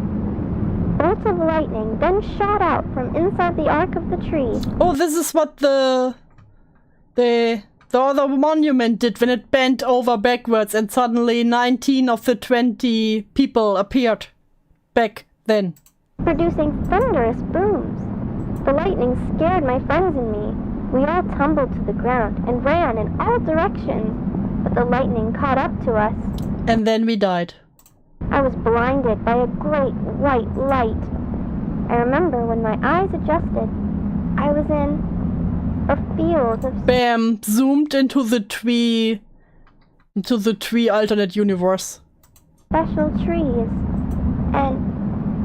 And I saw... Redacted! In a flash, I returned to the street where my friends and I had been struck by the lightning. Eh? We were all on the ground, being attended to by other people. I had scratched my legs badly, and I could see that my friends were also hurt. I looked up at the Rockefeller buildings, and I thought that they looked a little different. Did you got zapped to an alternate universe? The whole street looked a little different, and the special tree was nowhere in sight.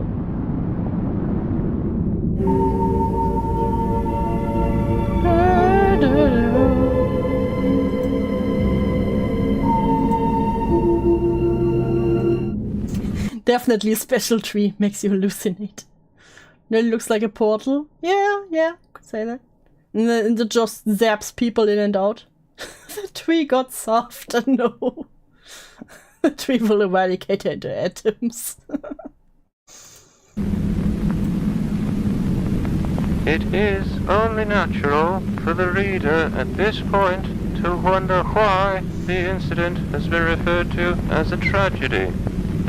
There had been no loss of life, and, aside from a few temporary scorch marks on the center, no damage to the surrounding property. Just some scorch marks, you know.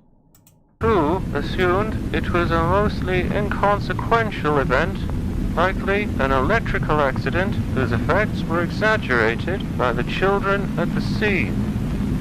I was grateful that every life involved had been spared. A death at the center would have weighed heavily on my mind. Listen, you can die everywhere, but just not at the center. Swear to God. For some time. But when I encountered the results of the children's medical... Look at the children. ...examinations, I wished that a death had occurred in place of the unfathomable... I wish they would have died instead of this.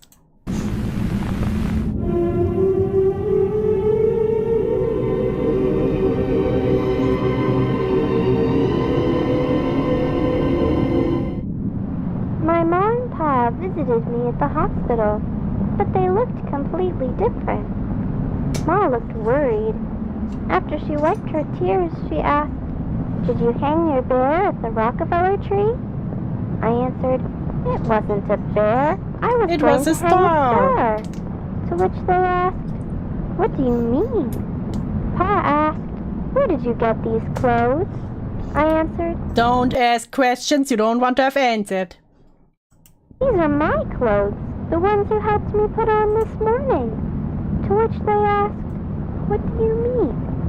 My ma then asked, "Why are there dots all over your face?" I answered, "Those are my freckles. I've had them since I was little." "Why do you have freckles?" To which they asked, "What do you mean?" My parents quietly left my bed and talked to my friends' parents.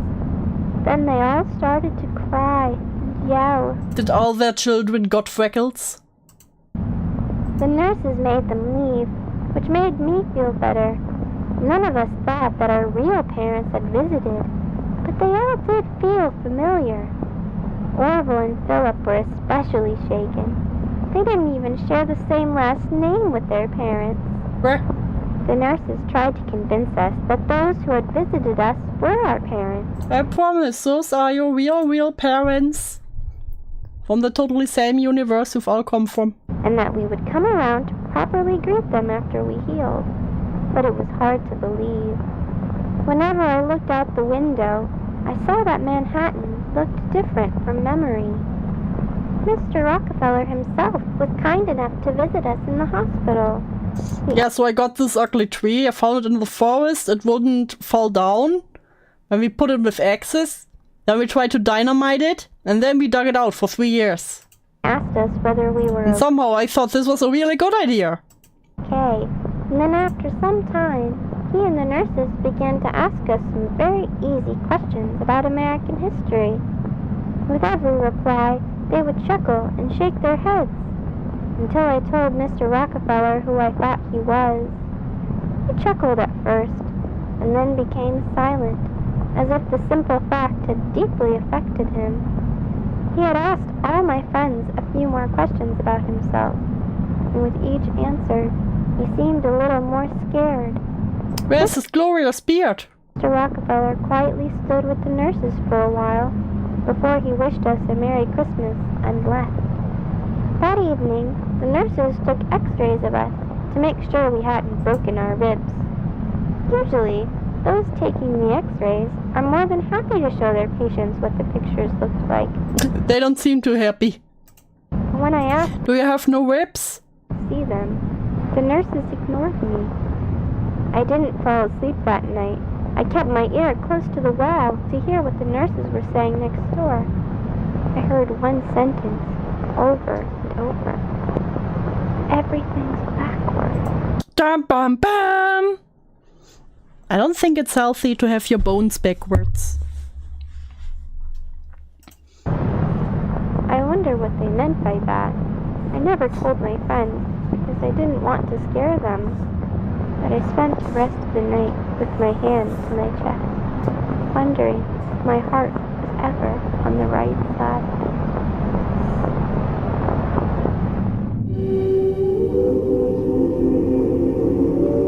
So are they now in some kind of mirror dimension? Alternative universe? Marvel?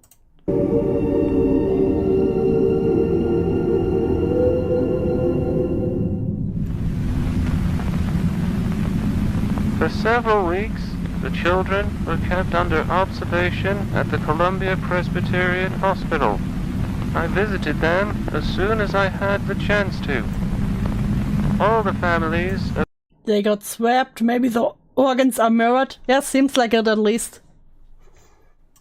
these children were deeply unsettled. Marvel could never. That they had all independently come to the conclusion their child had been replaced by a doppelganger. Also, they switch dimensions with some kind of mirror dimension. They claimed that these new sons and daughters possessed substantial differences from their real children. The majority of differences involved altered physical attributes and the inability to recognize familiar locations and characters, such as their parents and their homes. 2 boys even claimed to have names different to those that their mothers had given them at birth. Yeah, that would be a bit unsettling. But of all the discrepancies, the most bizarre was their faulty recollections of notable persons and events. For instance, each of the affected children claimed that I had become the wealthiest man in America through an oil monopoly. It is common knowledge that I did indeed work at an oil refinery in my youth, but to entirely deny my 2 terms as president and insist instead that I had always been a mere philanthropist. A mere philanthropist. Struck me as being particularly odd. The families were agonized by the children's behavior. Some continued to search for their real children. I support their endeavors, but I do not believe that the children's afflictions were the result of hysteria. Every day, I'd find myself recollecting the day that I had selected the tree. I have since realized the difficulties involved in the removal of it should have To be fair, the tree didn't want to come with you. You forced it. repeatedly discouraged me. And had I been discouraged, the families of those children would not be experiencing the anguish that they currently have. Perhaps just because you wanted that one fucking tree. Are you happy now? I never had the opportunity to select another tree.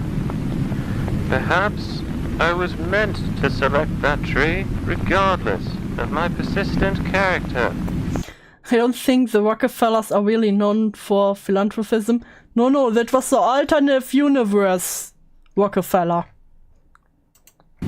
Perhaps we are all trolleys, forced to follow the path of the track to each of our destinations. I take solace in that thought. That thought is stupid. Or perhaps the tree chose me.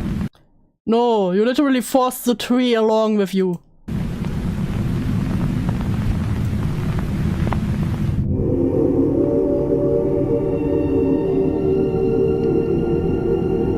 What do we learn? Always take consent from a tree first. Many, including my father, believe that the 1934 Christmas tree vanished. This is untrue. I have seen it wandering in the plaza on many occasions. What do you mean you saw it wandering? And it resembles a man far more than a tree? Bruh. The tree became a real man, just like Pinocchio.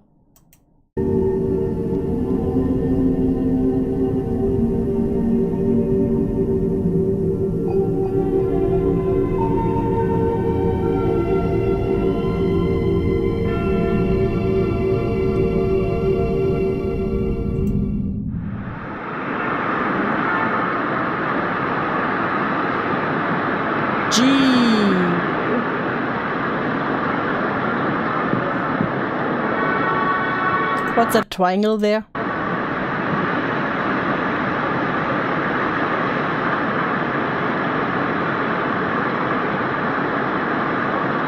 What's this?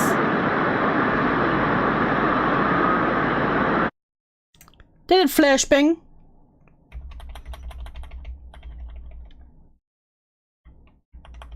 That's a flashbang, boobs. Okay.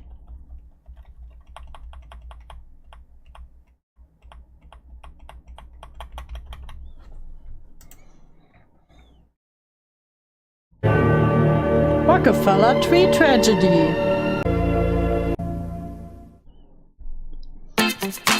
Oh, my crazy Grand Canyon adventure. Dead End, historic New Mexico US 66 route.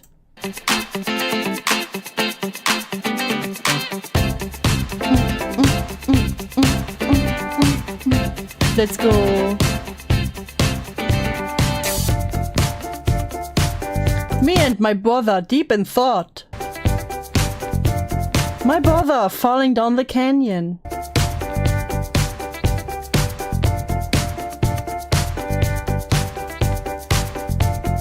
Children, can you cheer up a bit in chat? He's gonna fly! Oh god, I was right. He died.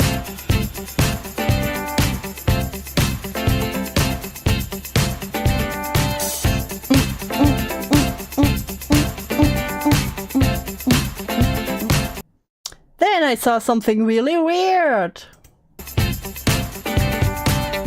That's crazy.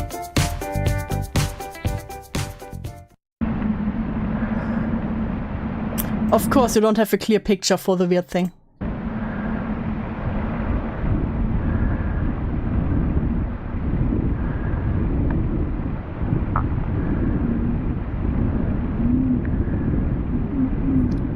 UFO. It made the whole place smell like it made the whole place smell like vinegar.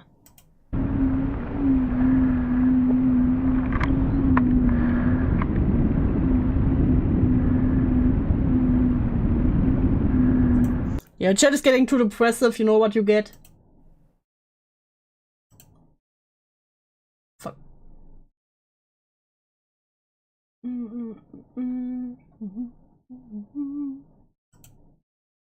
get hanged.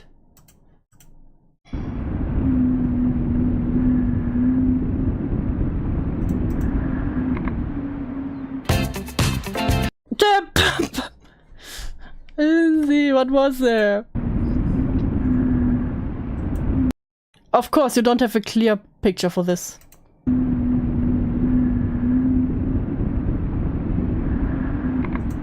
I'm the only one who gets to be depressed here. Shut up. Okay, there was some it made stuff smell like vinegar and something floated there around there. I don't think they have all the HD picture, but as soon as something weird happens, they have to bring out the blurriest camera they have. Rock on!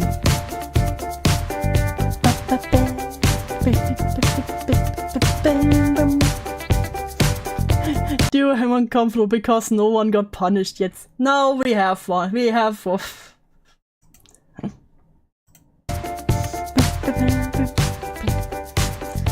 Yes, depression invalidated. Then I saw it again.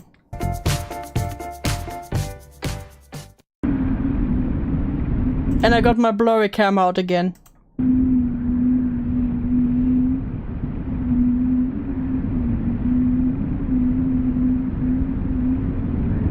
Can you stop getting out your special camera for the weird stuff?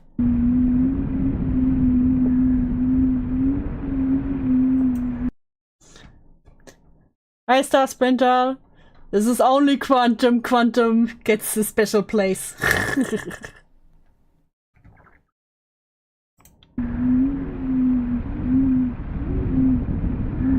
Quantum needs a teddy and someone to keep them safe.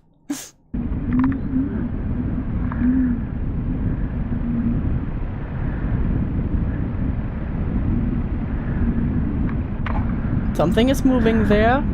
What is this? Did it do a peekaboo? It did a peekaboo.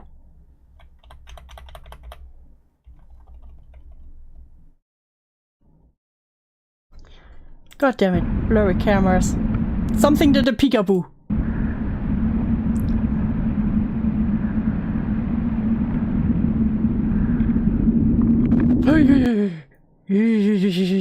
What are you? Bonus stuff!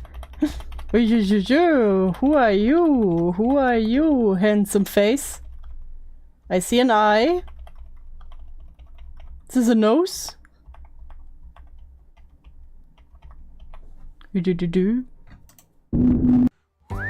Bonus stuff! Caution, sheer cliff, control your children and pets. Yeah, they were not controlled. Oh no, we're gonna die! Hee hee! Do do do do do.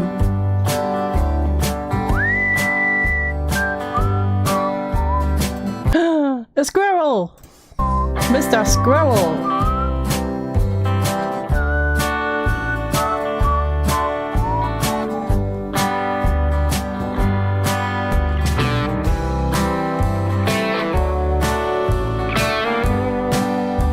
He did a little research and found out what we saw. It's called a canyon. Galan or a canyon crown. It uses vinegar to shrink its huge head back into its body. That's normal, yes, understandable. My dad said the reason we went on this trip was so we could find his sister Maya. Wait, Maya? I really need a schizo map. I heard the name Maya. I feel like we heard the name Maya before. Was this the one that was mistaken and got stuck as a Lincoln watcher? Actually tripping out over all the emotional whiplash.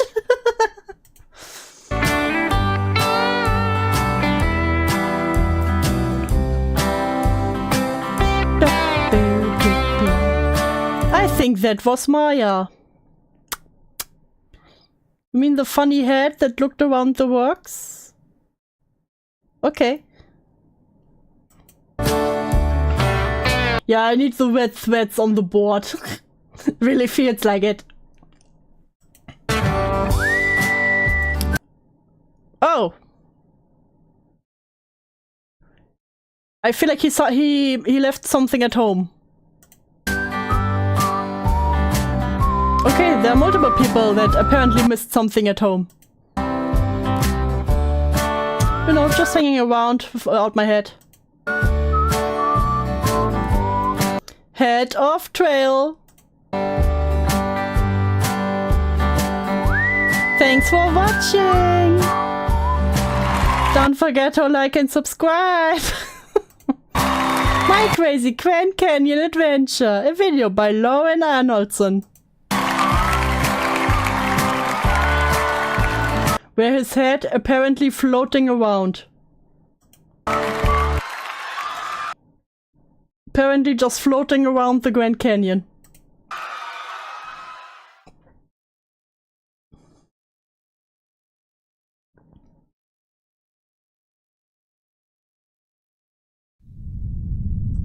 Part 1, Sculpture, Freedom Faller.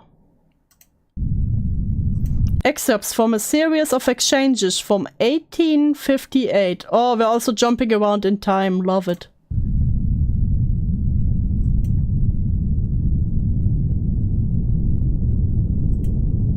Washington, D.C. Thomas U. Walter, the architect. Montgomery Makes, the engineer. Livorno in Italia. Thomas Crawford, the sculptor, and Alfonso Safino, Why do you need a detective?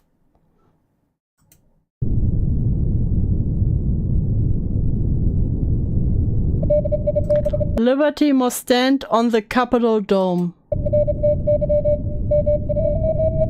Yes, I will find an artist to bring the statue to life.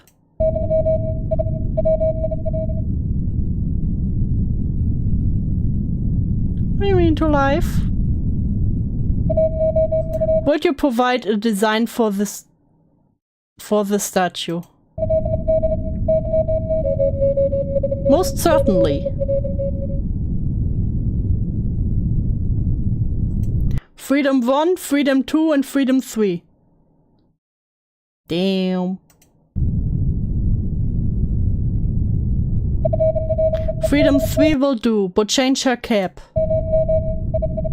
I will remove the cap and begin to cast. What will you cast? Witchcraft? 6 weeks later. Freedom is difficult to cast. Apologies for delays.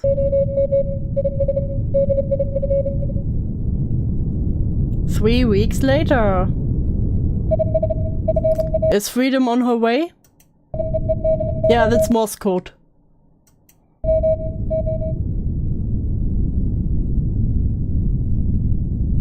Alfonso, detective, is now contacting the engineer.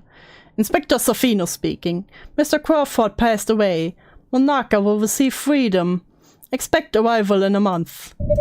The dude who made the Liberty statue died it. As he made the statue. Amazing.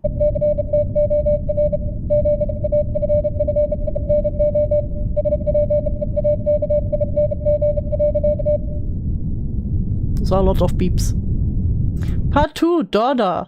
Text and illustrations by Nina Crawford. Read by an Italian student in Gibraltar. No same-day shipping.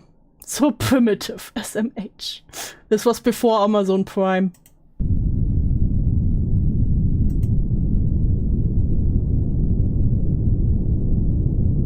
Oh. Okay. 5th April. Papa's sketches for Freedom are beautiful. She looks like Mama. If she was a queen. I asked Papa if he could make a statue that looks like me. He said yes.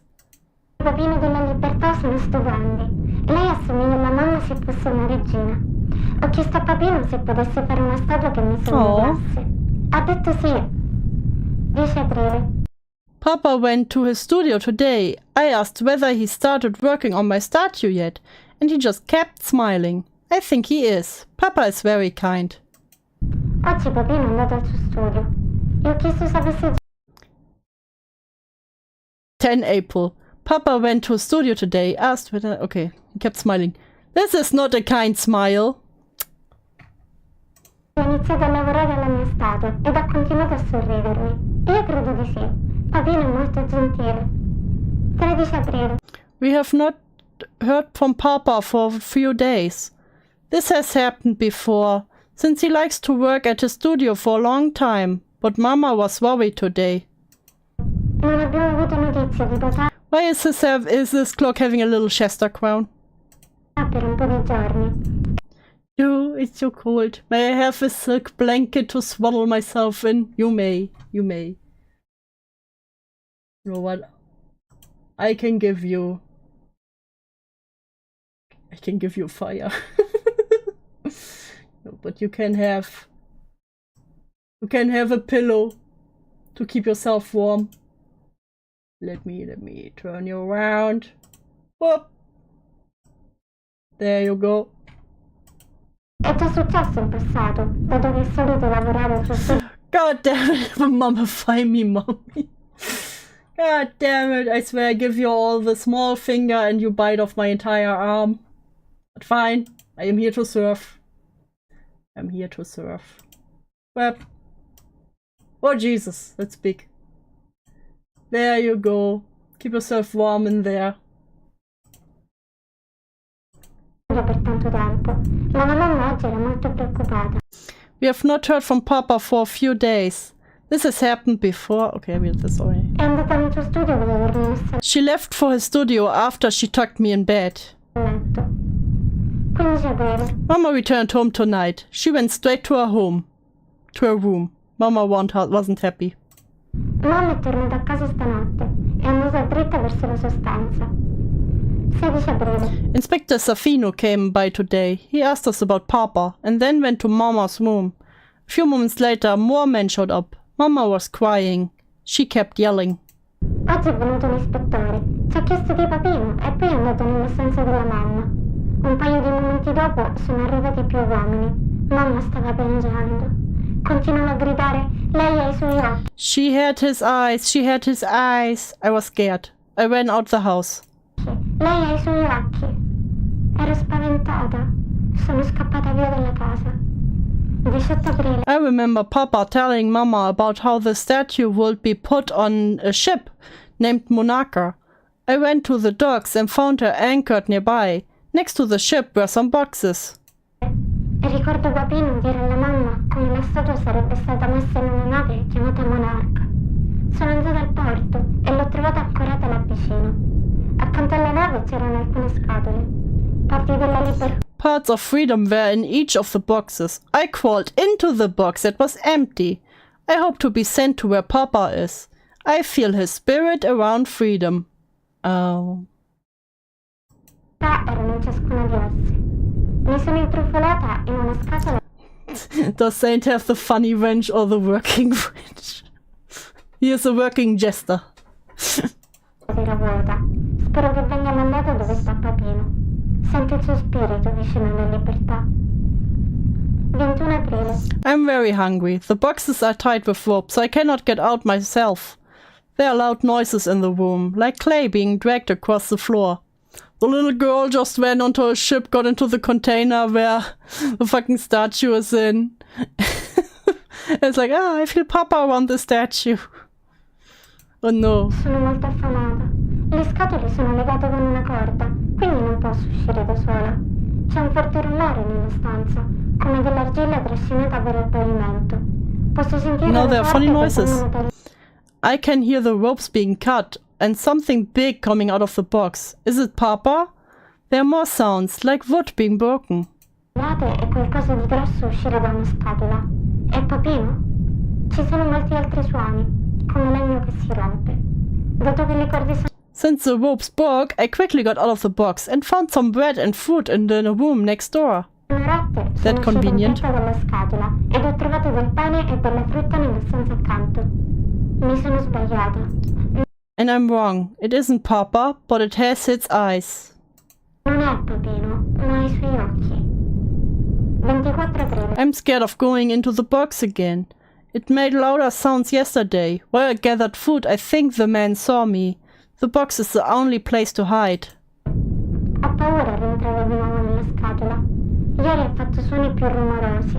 Mentre cercavo per del cibo, credo che un uomo mi abbia vista. La scatola è l'unico posto per nascondersi. Le corde continuano ad essere rotte da quella... I thought Papa gonna come out swinging. Probably like, what are you doing here? The ropes kept being broken by the thing with Papa's eyes. I'm scared that either it or the man will open my box. Cosa con gli occhi di Papino. Ho paura che quella cosa o quell'uomo I will write again when I'm on land. possano aprire la mia scatola. Non scriverò più molto, perché ho paura di fare rumore. Scriverò una Self-sufficient child. Not many such cases. True. Keeping herself alive on the chip for this long without being noticed. lettera quando arriverò sulla terraferma. Master Ninja. 29 aprile. The thing with Papa's eyes took me today. It helped me as it ran through the jungle. Its sword cut hundreds of trees. Cosa con gli occhi di papà oggi mi ha preso. That's kinda badass. Mi ha tenuta mentre correva attraverso la giungla. La sua spada ha tagliato centinaia di alberi.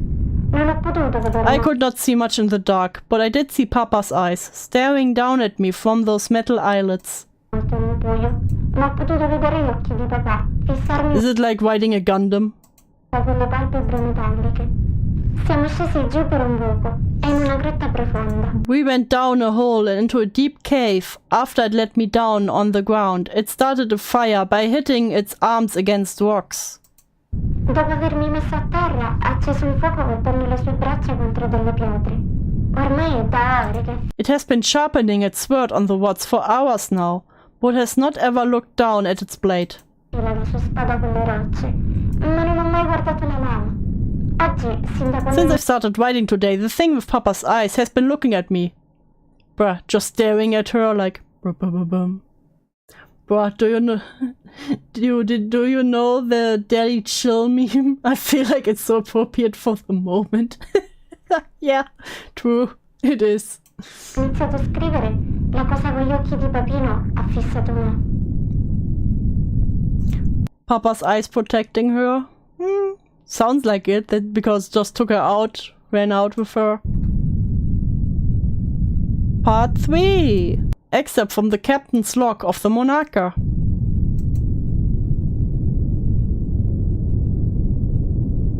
aprile. 6 casse sono state caricate. 19th of April. 6 crates were loaded at dawn. They are heavy, each containing a part of a large sculptor. Inspector Safino told me that is the goddess of freedom. Each crate was fastened with rope Sono pesanti. Ciascuna di esse contiene in una the parte di una storage grossa room. scultura. 29 God damn it, what?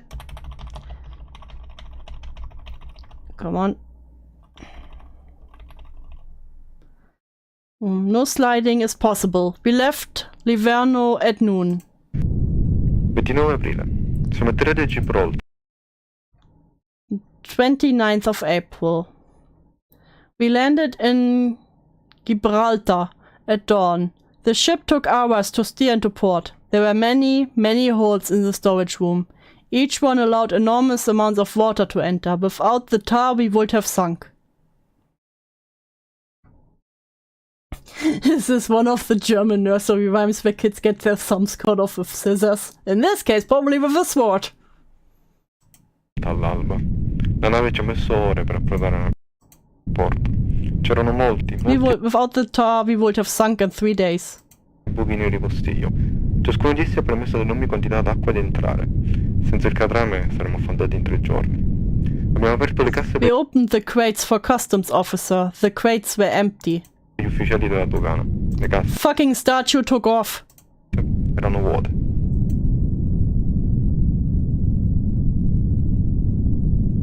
Gibraltar.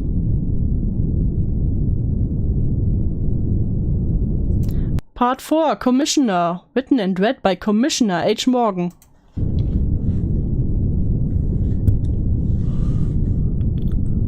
On the morning of April 29th, we received numerous reports regarding a tremendous force that rushed up the rock, which tore down hundreds of trees and created several landslides throughout the previous night. Ah, this was literally statue of Papa's eyes who cut the trees down while running with the daughter.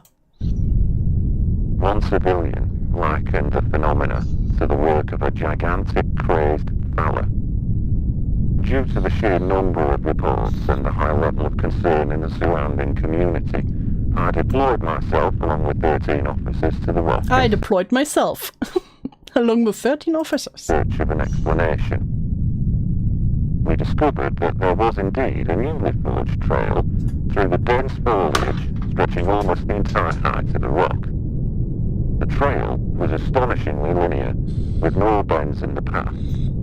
The cuts to the trees themselves were precise.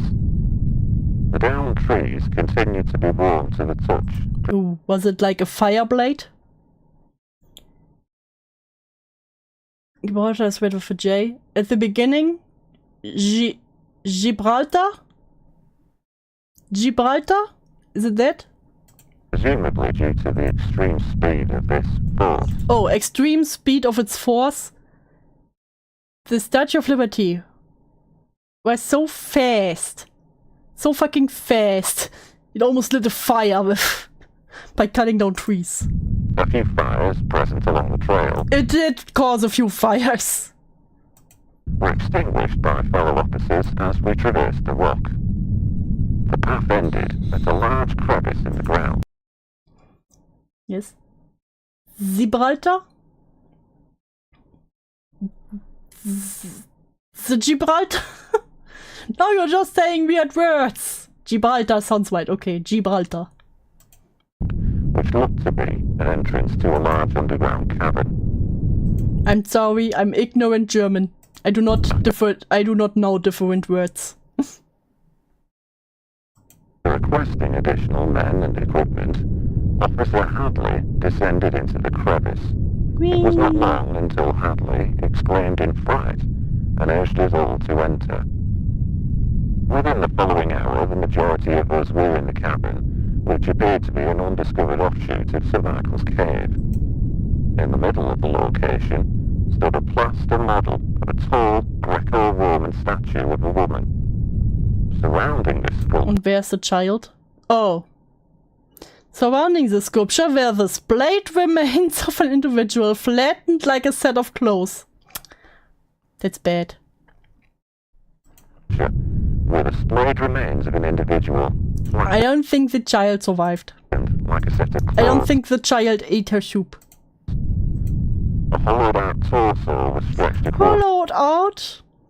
Further way up the statue, the sight of which compelled a few of the officers to exit the cavern.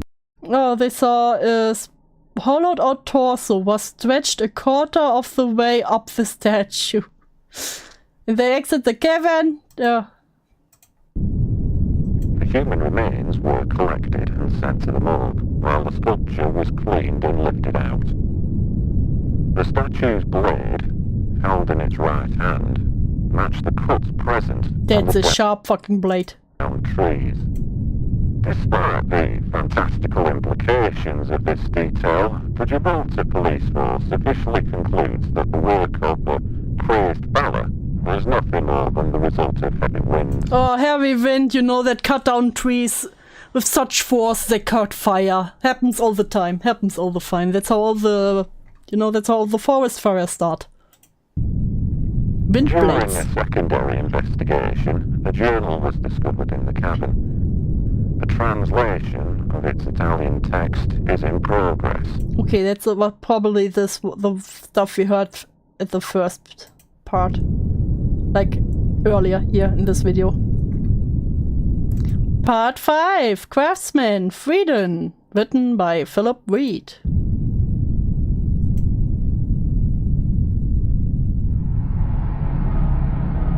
Arrives the tight-knit... Oh, that's a clear voice. ...wooden ship. The plaster body is absent, Instead, a tall, wounded woman sleeping in its vessel, donning a helmet wrapped in a robe, clutching a sword and a damaged shield. Overheard a conversation with the captain, a violent conflict with freedom at the port in Gibraltar. Ah, Gibraltar. Okay, gotcha, Gibraltar. They tell me inside her is the blaster. What? And I walk away, silently And I walk away. believing freedom craved liberation so terribly. She tried to take it for herself.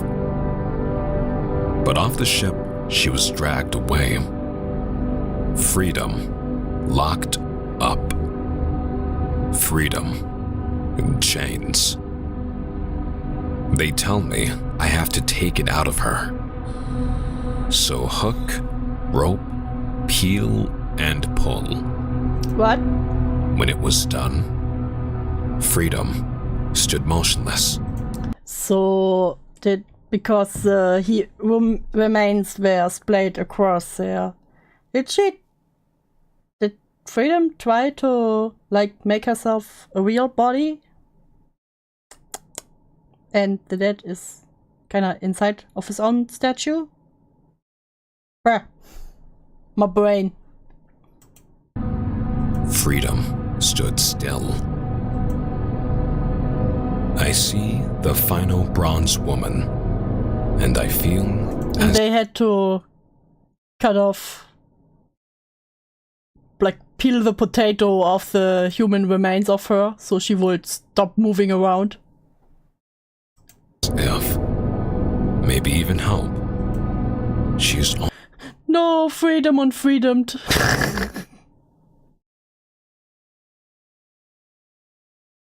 only dormant now, and will awaken again.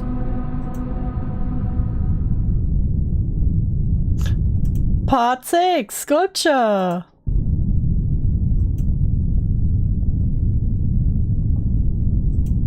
Anti-Dean Association storms not the anti-Deans again. Storms US Capitol. Millions look on in horror during attack on democracy. Shortly after, can't read all that. Oh, is freedom something else than the Statue of Liberty? I kind of thought it was the same. The Statue of Freedom is shut down by ADA gunfire.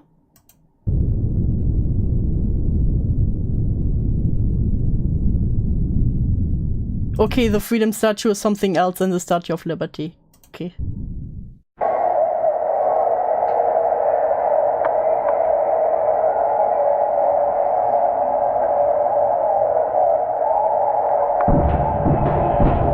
Okay, they shoot at her. There she falls.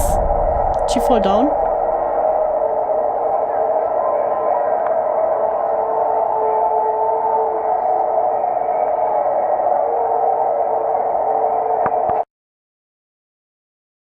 Oh.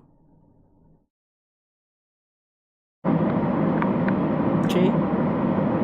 Oh, hello there. Hello there. Is that Freedom looking down? Hello? Hanging head down like Spider-Man? There's 2 statues of Liberty, one in France and one in New York. Okay. And she was like, peekaboo!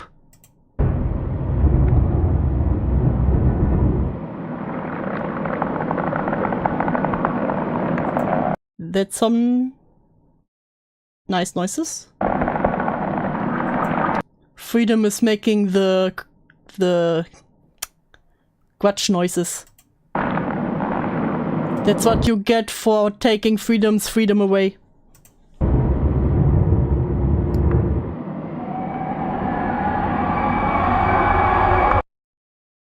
Okay.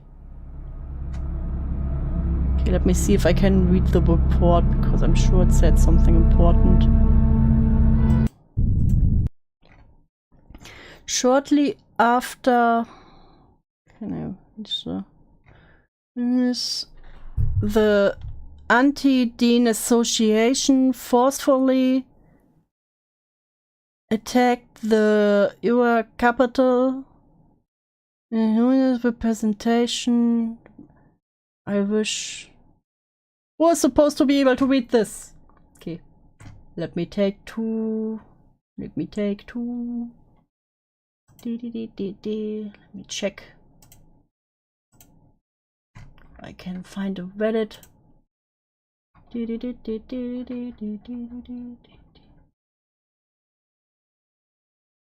Statue of Liberty.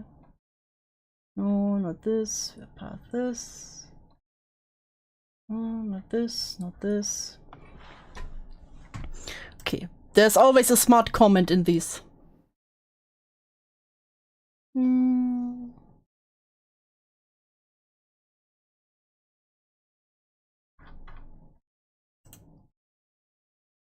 Monaco's vote in regards of Freedom's metal islets, as mentioned in Crawford's journal, it is believed that the child was unfamiliar with the term plaster, and instead named the most durable material she know of metal. Okay. There's always a smart one who... God damn it, it's not a smart one here.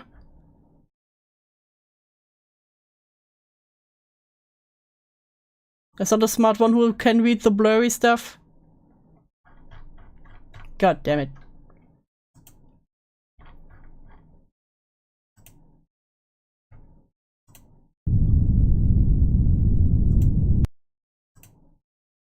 I hate that they always make it so blurry. Okay, well apparently, from what I got from the comments here, so not only did it kill a little girl, but killed a bunch of men in port, and covered its whole 16-foot body with enough of their skin to make Convinced look like a large injured woman. Okay. Okay, well what I saw, what I can read from this, and from the look of how she peeks down after she got shot down, maybe she killed the Anti-Dean Association people who stormed the Capitol.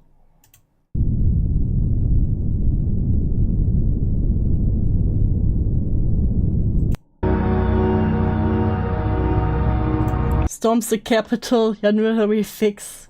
Don't ask me.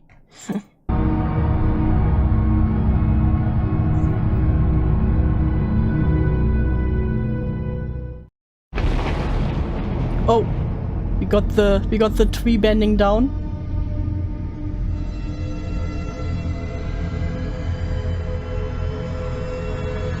This definitely looks like the tree. The trees who make the arch.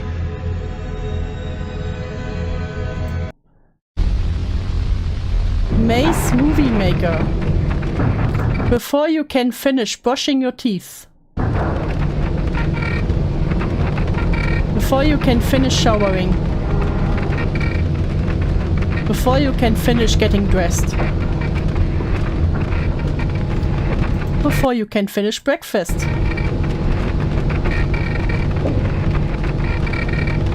Before you can finish the morning paper. Popcorn will be ready. That's great. With a start-up time just under 60 seconds, Popcorn Prime is the fastest personal computer on Earth. Your popcorn is waiting.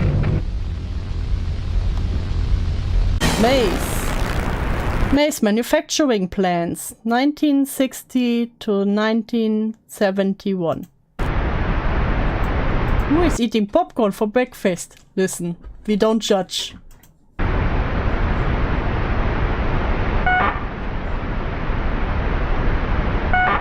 Some part of America, another part of America, another part of America. Okay, every year there's another dot. Another part of America. Another part of America. And this part of America. And look at this part of America. Not this part of America. No, that's my favorite part. Again, this part. Oh no, the other part of America. And this part of America. And this part of America. Makes a funny wave. I am Tusky based. Amazing the U.S. Consumer Product Safety Commission wanted to know about the mandatory recall of all personal computers. Oh.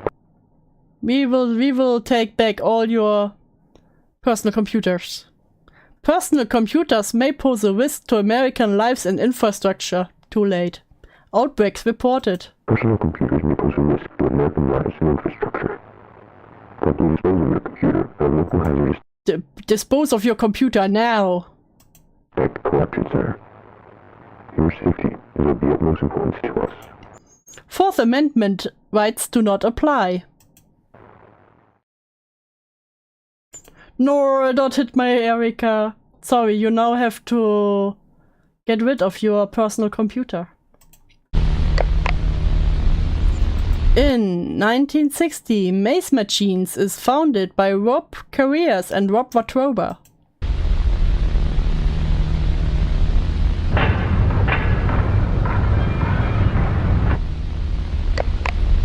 In 1969, President Dean, my favorite president, establishes the Department of Technology, uniting all major American computer corporations and allocating billions of dollars towards technological advancement.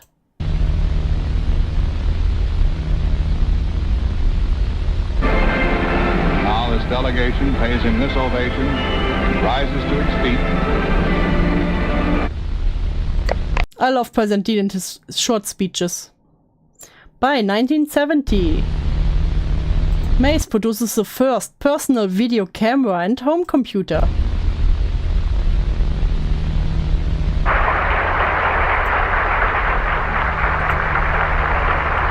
Clap, clap, clap.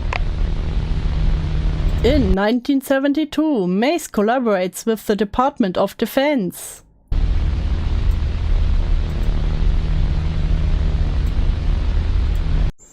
To initiate the first system control. To control the true forces of mass destruction? Oh.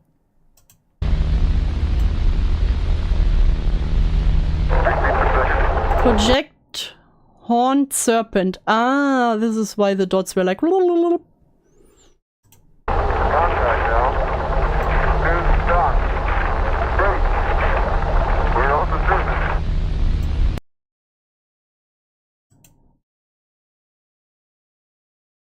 Wait a second. Okay, put on your aluminium foil hats. I feel like the serpent also goes across all the places where the monuments were that were mentioned this far. And the spiky thingies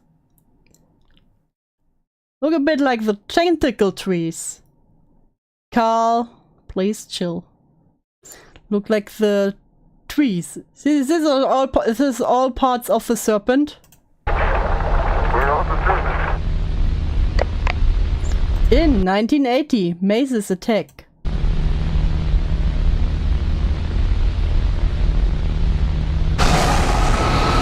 Oh, is this Godzilla?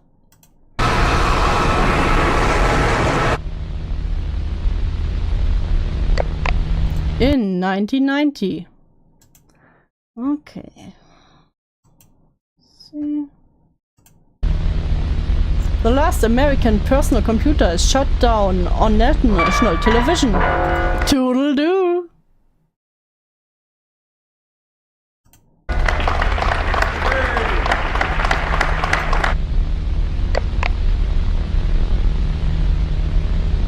In 2000, we've learned from our mistakes.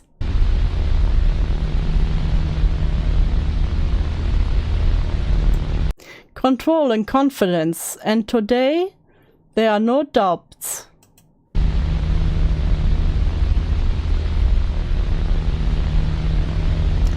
With Maze Movie Maker, now you can take control. I feel like this doesn't sound like a good idea. Maze. Property of Maze. Exploring under a maze factory.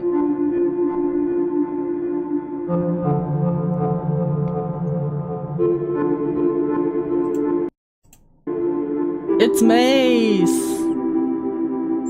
Can you stop shaking the camera so much? Jesus. What are you doing? Fire exit. Do not block. But I don't want my home to be a cave. Too late, Tusky. It already is. But first, we spread the word.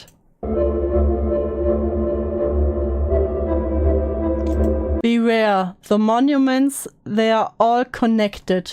Ah. Maybe my schizo theory wasn't so schizo. And this is I think this is the same writing that was on all the other by whatever it does that knows what's happening.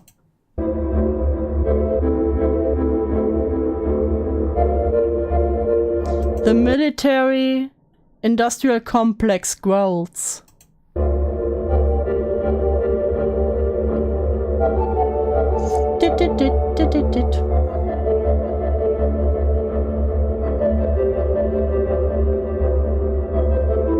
The cave was very quiet and humid. There's a cave under Maze. That's a very moist cave.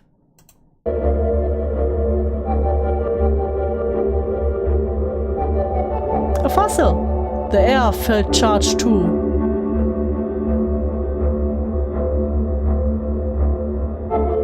There were no light fixtures or any pieces of equipment.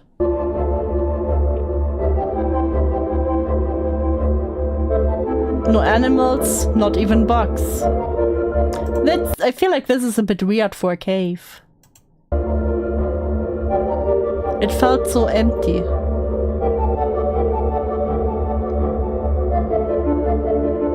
What happened here?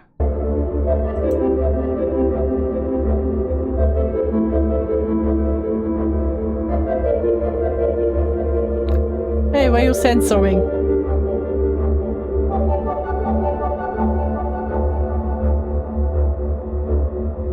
Dun, dun, dun, dun. It even sounds moist.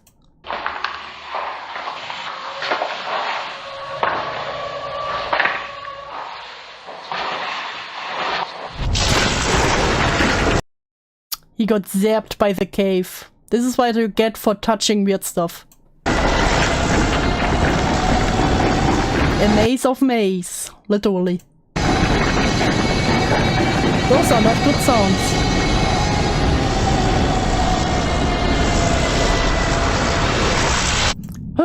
That was another very amazing.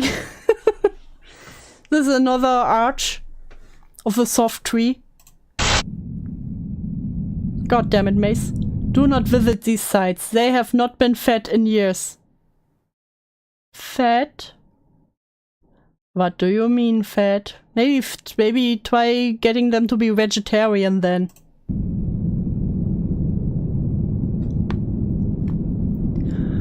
Filmed by Maya and Nathaniel Arnoldson.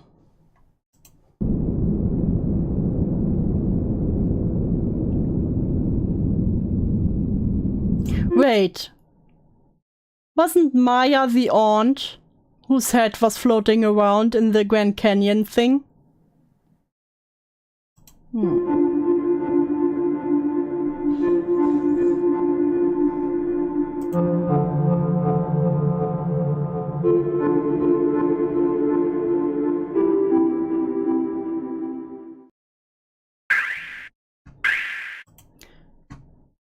Suez Canal crab.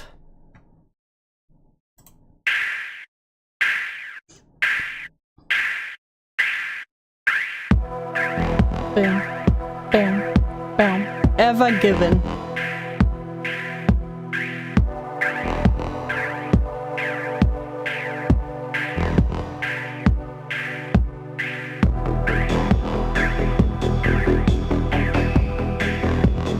Oh no, this is when it got stuck. March 2003. 2023, I mean. 7:44 a.m. April 6, 2021. President Clinton announces nuclear solution.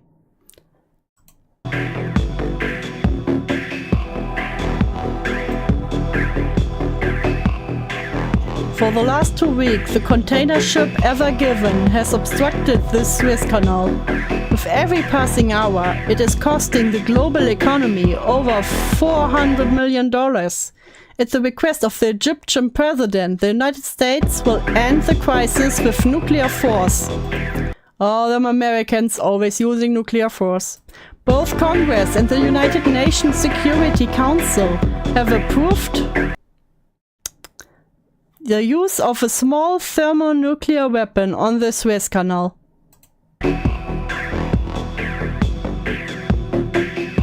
Several miles from the Ever Given location. The blast itself will not reach the ship. However, the waves generated are expected to dislodge the Ever Given from its present position. Evacuation of the cities along the waterway are in progress. Yeah, we will not bomb the ship directly, but we will bomb stuff around it so the waves shake it free.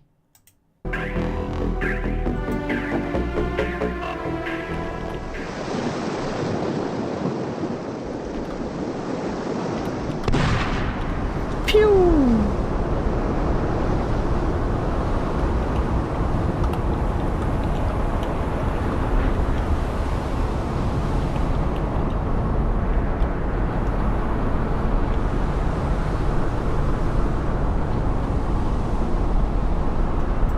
Maybe stop driving, Saint. How about that?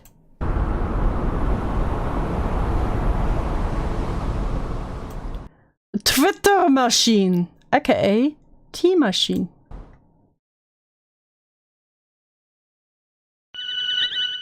Where did the Ever Given 90?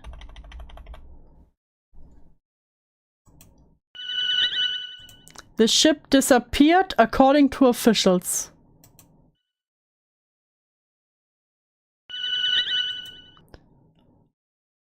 Oh, it was not 90, it was go. Okay. It got up and left. Why is everyone confused? Oh, it's Twitter. So apparently the ship got up and left. What? Remember the ship that was stuck in the Suez Canal? It just disappeared. He's probably not just driving and texting, but drunk driving and texting. Let's be real, Pimenta. Excuse me? They meant literally it just got up and walked away. Okay. Look at him go.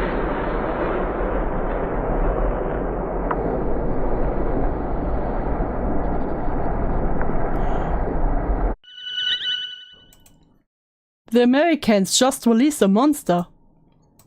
They are Americans, what did you expect? Nobody asked for a sequel to Attack of the Crab Monster? What is happening?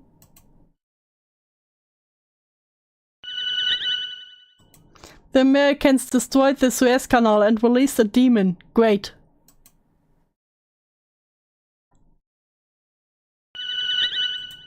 So, is the ship alive or is there something underneath it? Is this statue just a fancy weeping angel? You know what? Could be. At this point, nothing surprises me anymore. There's a walking ship right now. I hate it when a boat goes lax and walks away from a canal. Happens all the time.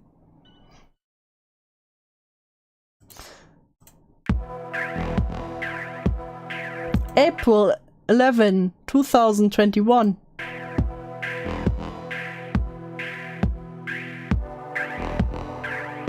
Suez Canal crab will not be destroyed, says UN Security Council.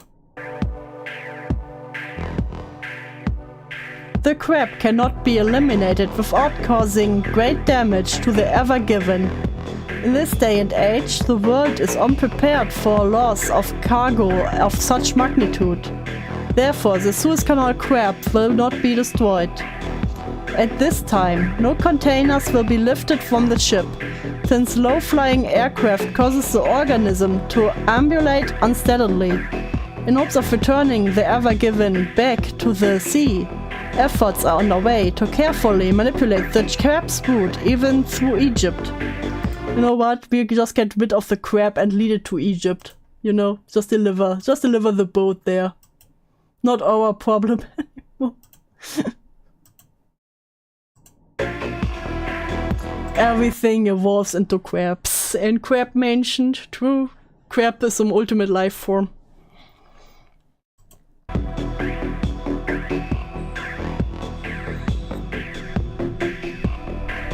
Barricade 1 didn't do shit. Barricade 2 didn't do shit. And then Cairo? What? Dr. Disturbing presents. Hello. Hello. Okay, and then tell me, what do you think about the tower? It's your first visit here, so what do you think about the tower? I thought it was a really good tower. It was very interesting. It's a really nice tower, you know, a really good tower. I love a good tower. Go up it. It gave you a really good sense of how busy Cairo is, so I really enjoyed it. That was terrific. It was really great to get kind of a sense of the scale of the city. It's kind of difficult to do that when you're walking around down on the street. It's a breathtaking view, and it really gives you a terrific perspective of the whole city. And I loved it up there. I spent a couple of hours up on the top. We just spent a couple of towers on top of a tower. Bruh.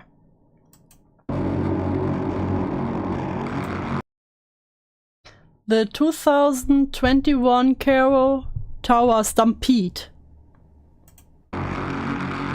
Due to evacuations around the Yeah, it's disturbing. Not disrespect. Not the DD. Suez Canal, millions traveled to Cairo in search of housing. In response to this migration, many building capacity limits for popular attractions were inflated. The Cairo Tower, one of the tallest buildings in Egypt, had its own recommended capacity limit increased from 700 persons to 1,000.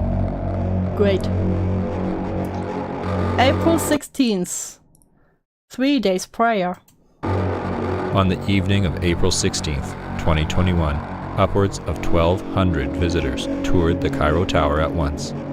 Although concerns of overcrowding had been raised by several staff members, the building manager dismissed their comments. As always.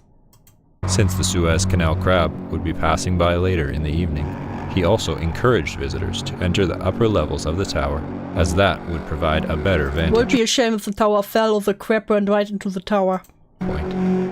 At 8 p.m., the Suez Canal crab was observed to have turned toward the Cairo Tower and proceeded to approach. It was Despite attracted by the bisexual lightning they had. See, it has a bisexual lightning.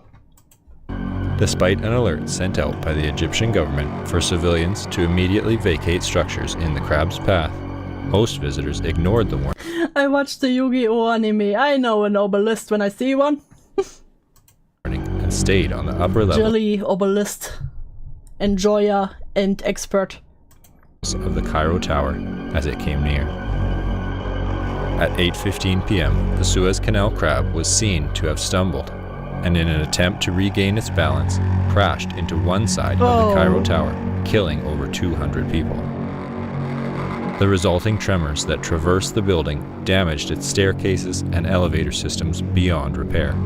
The cascade of shipping containers from the Ever Given, knocked forward by the momentum of the initial stumble, lasted for over 2 minutes, as an estimated 800 containers broke from their locks and pushed forward an additional 1,000 containers. Holy shit, As all that's a lot of containers. The poor crab. 1,800 containers tumbled down through the building, the structural integrity of the Cairo Tower rapidly diminished. Falling debris and containers are reported to have killed over 800 visitors. At 8:19 p.m., the Cairo Tower fully collapsed, dragging the immobilized Suez Canal crab into the ground. In total, only 39 of the 1,189 visitors of the Cairo Tower survived. 2 of the 15 staff members escaped to safety, including the building manager. Of course the building manager got away. None of the 6 security guards survived.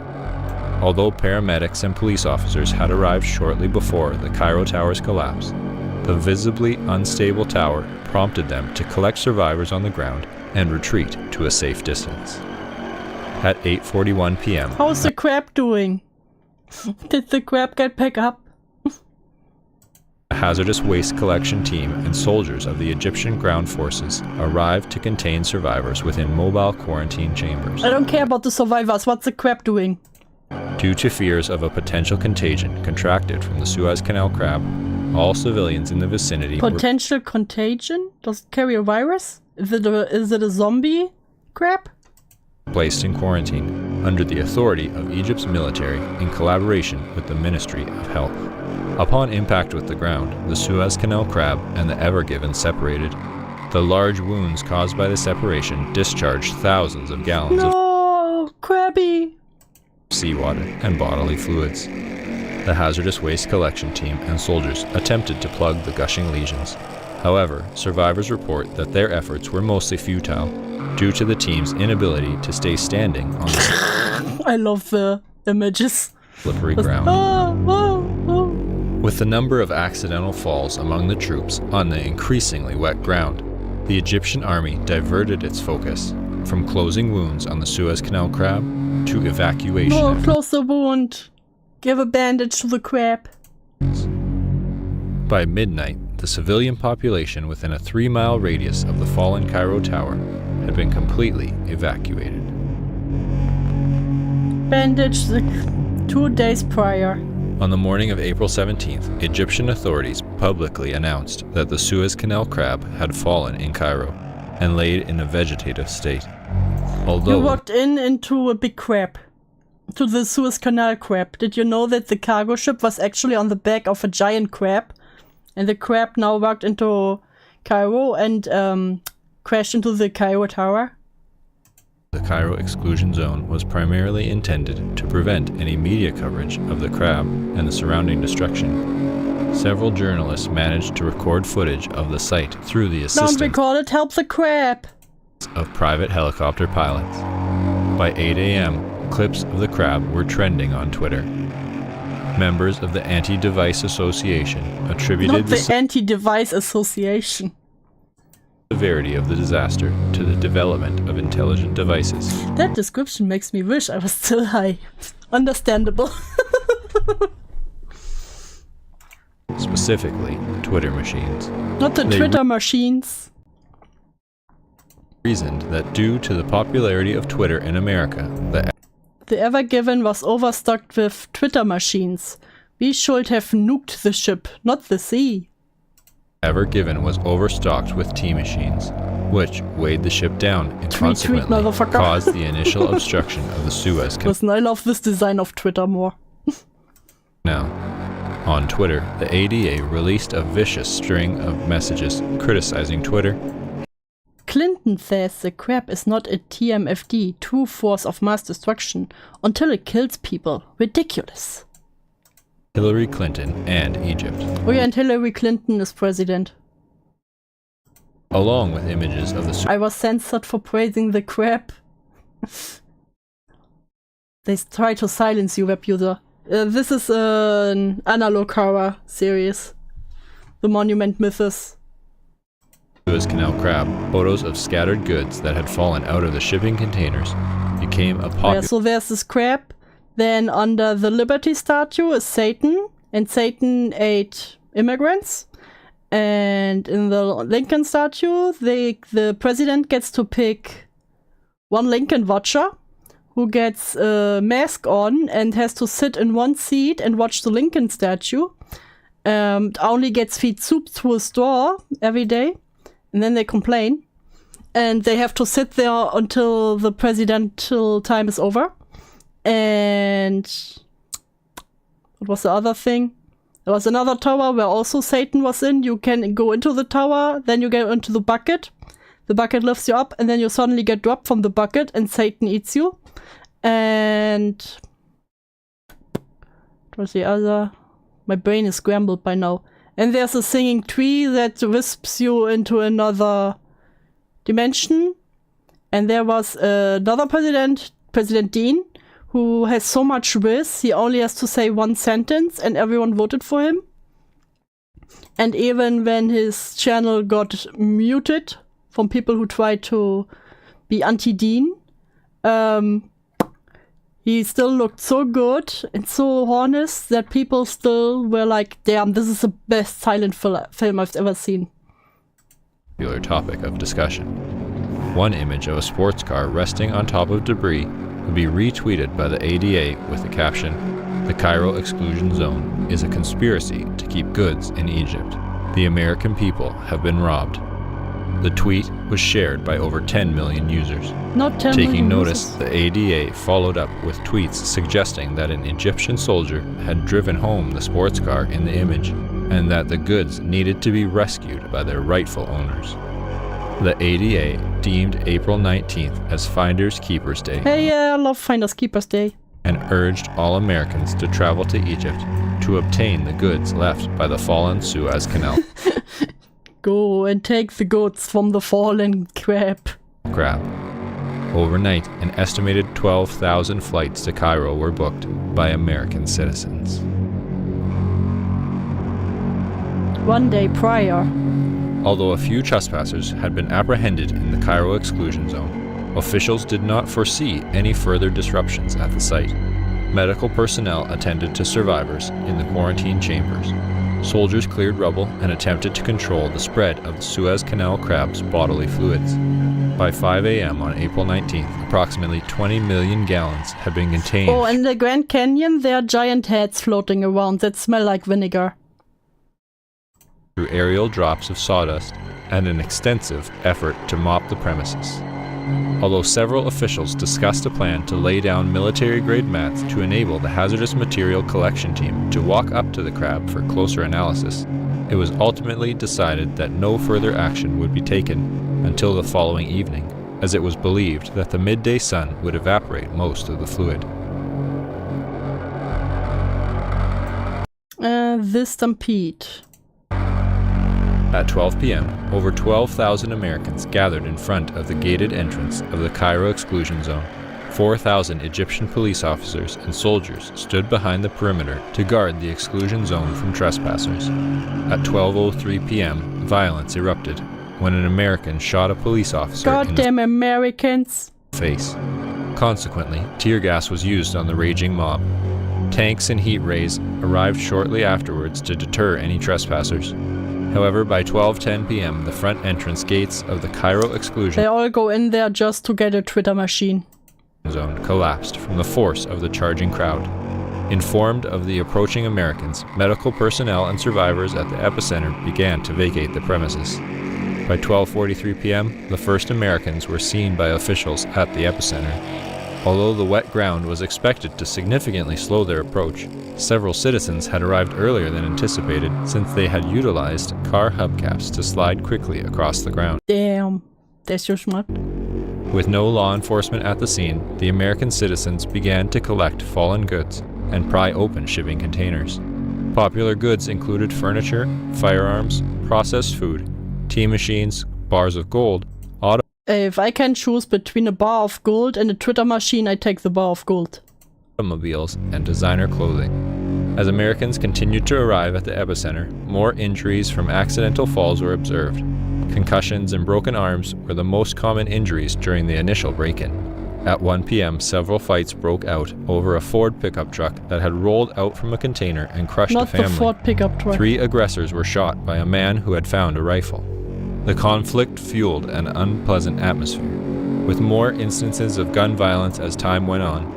One notable incident saw the discovery of a container of firearms by a group of young children. Haven't been here long, so this has been sounding better than Urban Spook already. Yeah.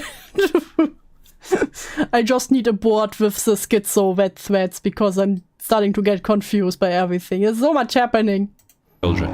And somehow alternate universe are also there. The accidental firing of an automatic weapon by one child prompted the intervention of their parents and other adults. The resulting verbal argument escalated quickly and broke out into a My child shoots someone, so I have to shoot back. Full-scale gunfight with over 14 armed subjects, including the children. Another fight erupted after the discovery of a deluxe barbecue grill. Not the deluxe barbecue grill. 13 Americans had simultaneously called dibs on when the They item was called dibs. pulled out of a shipping container. All 13 Americans died from gun-related wounds.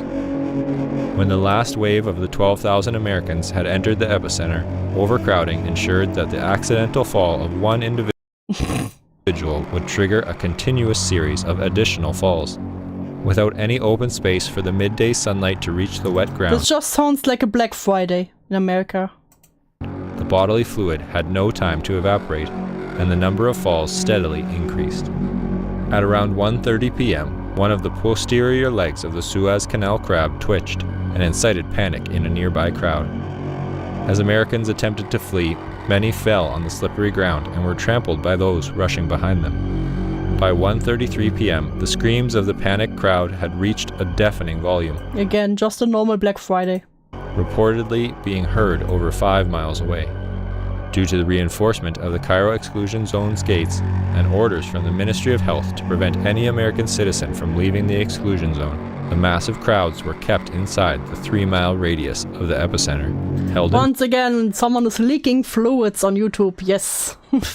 place by an orderly This time line it's of a crab. tanks that flanked the entirety of the zone's perimeter. The gates stood for over 6 hours as Americans ran from the epicenter. Many soldiers became ill at the sight of injuries caused by the thousands of bodies being crushed into the metal bars. By 7:15 p.m., everyone within a half-mile of the gate had perished from extreme pressure. Heat exhaustion, accidental falls, and gun violence were also major causes of death. The Cairo exclusion zone gates were opened at 8 p.m. Soldiers searched for the remaining survivors. Of the over 12,000 Americans who had arrived, only 944 Damn, not even 1,000. survived. 77 of the American survivors were found kneeling around the Suez Canal crab and claimed to have been promised from a deity that they would survive if they prayed to the crab. Praise the crab. Praise the crab. However, none of them could account for the remains of dead worshippers that littered the ground around them. Nah, they didn't truly believe in the crab. They did not truly believe. They would later establish the Church of the Ever Given during their stay at a local hospital. Crab of the church, church of the crab. Howard Melrose, an American journalist permitted to visit the Cairo exclusion zone the day after the stampede, said of the site, "It looked like something from a medieval painting. All of their bodies were jammed into each other. Everyone became one." One of us, one of us, one of us.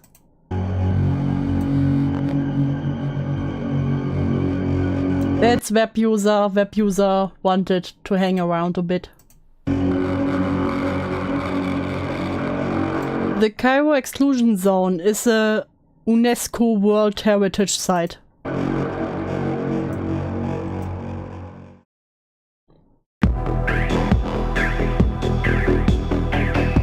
Damn, crab story is over. Next we have the Dean disaster. No, President Dean! Not President Dean! He could never be in disaster. The story of Americans' worst TV hijacking. During a broadcast of ABC Evening News, anchor Frank Reynolds told viewers to be prepared for tomorrow and that they would witness the start of a glorious adventure. Word spread quickly throughout the country, and civilians invited friends and family to their homes in anticipation of the next day. Although no details of this glorious adventure were known, it was widely presumed to be another exciting TV announcement from President James Dean. Dean the Whistler President. Watching parties were organized in living rooms across America, and on the evening of May 13, 1969, after the ABC Evening News ended, televisions were closely watched with millions of unblinking eyes. No one wanted to miss what President Dean had to say. Yes, President Dean always has very important things to say. Oh. James Dean's America is hell. But you still don't believe us. You'll hear the truth from James Dean himself. Oh.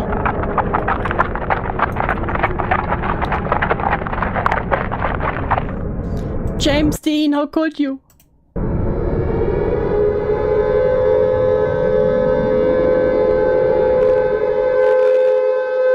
Okay. That's normal. Immediately following the broadcast, air raid sirens activated across all 50 states. The sirens blared at a far greater volume than usual and burst the eardrums of every civilian within a 4-mile radius. Please listen closely. Bam! The resulting panic triggered severe overcrowding at bomb shelters and deadly stampedes in the streets. Thousands were trampled and hospitals were overwhelmed within the hour. Fires broke out in all major cities, and cars left running in the streets produced lethal amounts of carbon monoxide. Not the carbon monoxide. Flowed into poorly ventilated bomb shelters and suburban homes. In Washington, D.C., the White House was placed into lockdown immediately after the TV hijacking, and President Dean was rushed to a maximum security underground bunker. Able to hear the anguished screams of civilians in the streets above, Dean refused to stay in the shelter. Aww. When carbon monoxide alarms went off in the bunker, he urged his staff to exit the White House with him and shut off the vehicles left on the roadways. Dean is a hero. With a phone call, Dean mobilized the National Guard to assist with the deactivation of the millions of parked vehicles across America. Several more phone calls to high-ranking military officials and world leaders revealed that no nuclear missiles had in fact been launched. President Dean soon realized that the air raid sirens had been hijacked by a domestic organization and immediately ordered President Dean is on the case. All forces of the military to disable every active siren in the nation. When military technicians arrived at the location of the sirens, they found that the bodies of prior technicians, who had perished from the combination of stress and the siren's sheer volume, piled so high as to have formed a ramp to the top of the speakers. Damn. That's a lot of technicians. The overcrowding of streets by civilians and unaccompanied cars frequently blocked the path of emergency vehicles and prolonged the process of disarming the sirens. Against his advisors' wishes, President Dean tasked himself with the deactivation of an air siren near the White House. Although he would accomplish the task fairly quickly, Dean sustained... He did it himself, Dean the man. ...permanent ear damage and was rendered fully deaf. The sheer volume had also caused countless blood vessels in his body to burst and produce several abdominal hernias. His condition was shared among the millions of other Americans who had been near the sirens at the time of their activation. 3 hours would pass before all air raid Dean saved the city himself. Sirens would be fully disabled. The next morning, at the advice of federal authorities, civilians slowly made their way from the shelters back to their homes. Although some continued to stay in the shelters for fear of radioactive fallout, most accepted the explanation given by military officials over the radio. There is no nuclear holocaust. A domestic terrorist organization hijacked the sirens of America. The streets were littered with bodies and automobiles.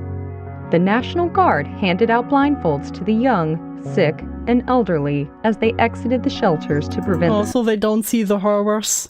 Scenes of bloodshed from causing fainting spells and heart attacks.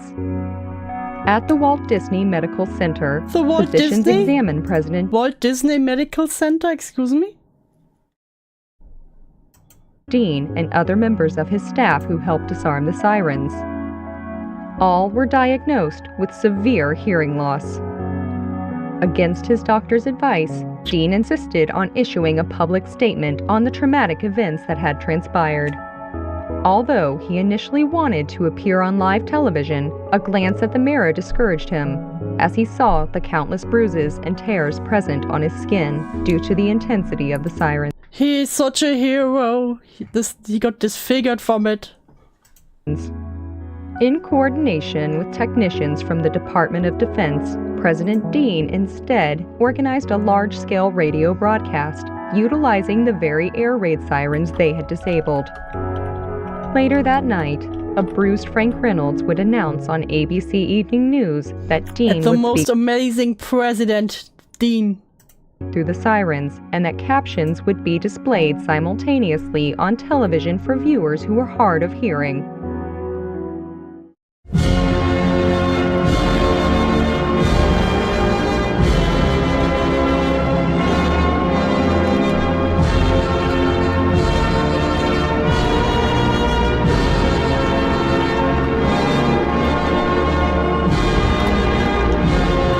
President of the United States. He will be with you in just a moment.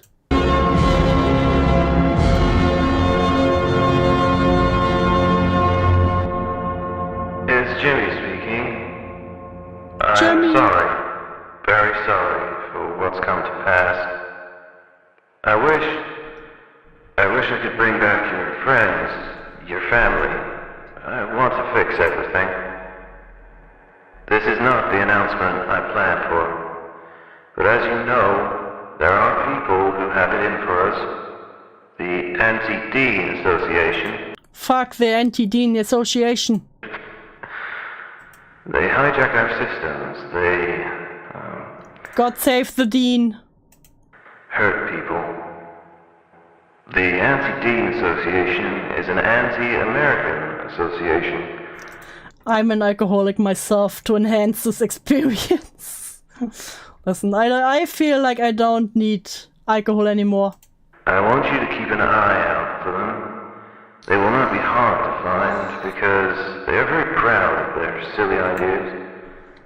Find them and bring them to your local authorities. We'll make things right. We have places for people like them.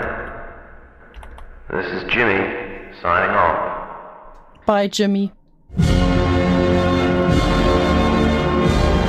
Stand up for Dean. Over the next week, hundreds of thousands of anti-Deaners would be apprehended and sent to correctional facilities around the United States. Yes, Sue, you've ascended to using caffeine. True. These facilities, meant for the anti-American, were aptly located near or at national monuments in order to symbolize a return to American virtues. Oh. Most would stay for merely a few weeks before being released again.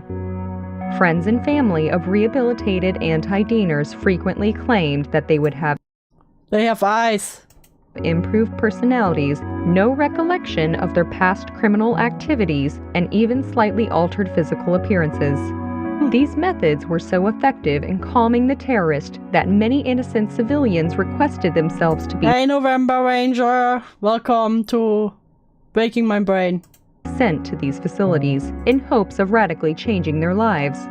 However, federal authorities would deny any admission to those who were not affiliated with the ADA. During one address, President Dean acknowledged the high volume of requests from the public.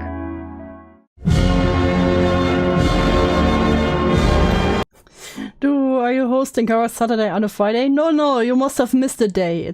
Now it's Saturday. Listen, last day it was also on Saturday. No, it's been 7 days. You must have passed out for a whole day, Ranger.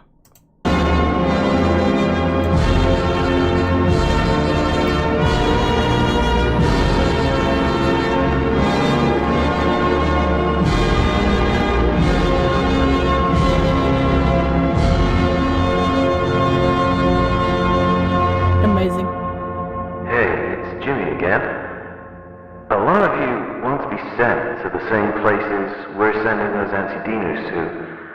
I get it. Those who come out of these places, they look clean as a whistle. Do they? But if we send you to those places too, then those correctional facilities lose their purpose. Listen, we can't just send everyone to our special correctional facility where they totally... so they come out of the facility and act like totally standard citizen. Crazy.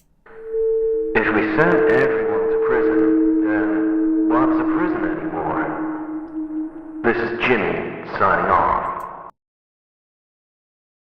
Dean, you sound a little shady here. On the morning of May 22nd, 9 days after the disaster, President Dean received a state-of-the-art hearing implant from Maze Machines, an up-and-coming hearing aid from Maze Machines. What could go wrong? Tech company. Around noon at the Walt Disney Medical Center, the device was surgically inserted into Dean. The sound quality of the implant and the speedy nature of the surgery inspired Dean to imagine a new government department, which would be able to oversee the mass production and distribution of quality hearing implants to the American public. Let's go. That evening, President Dean requested an emergency session of Congress and proposed the ambitious project. Free hearing aids for everyone. I can't hear a damn thing. Oh. Did you hear me? I can't hear a damn thing. Neither can you, or you, or you, or you.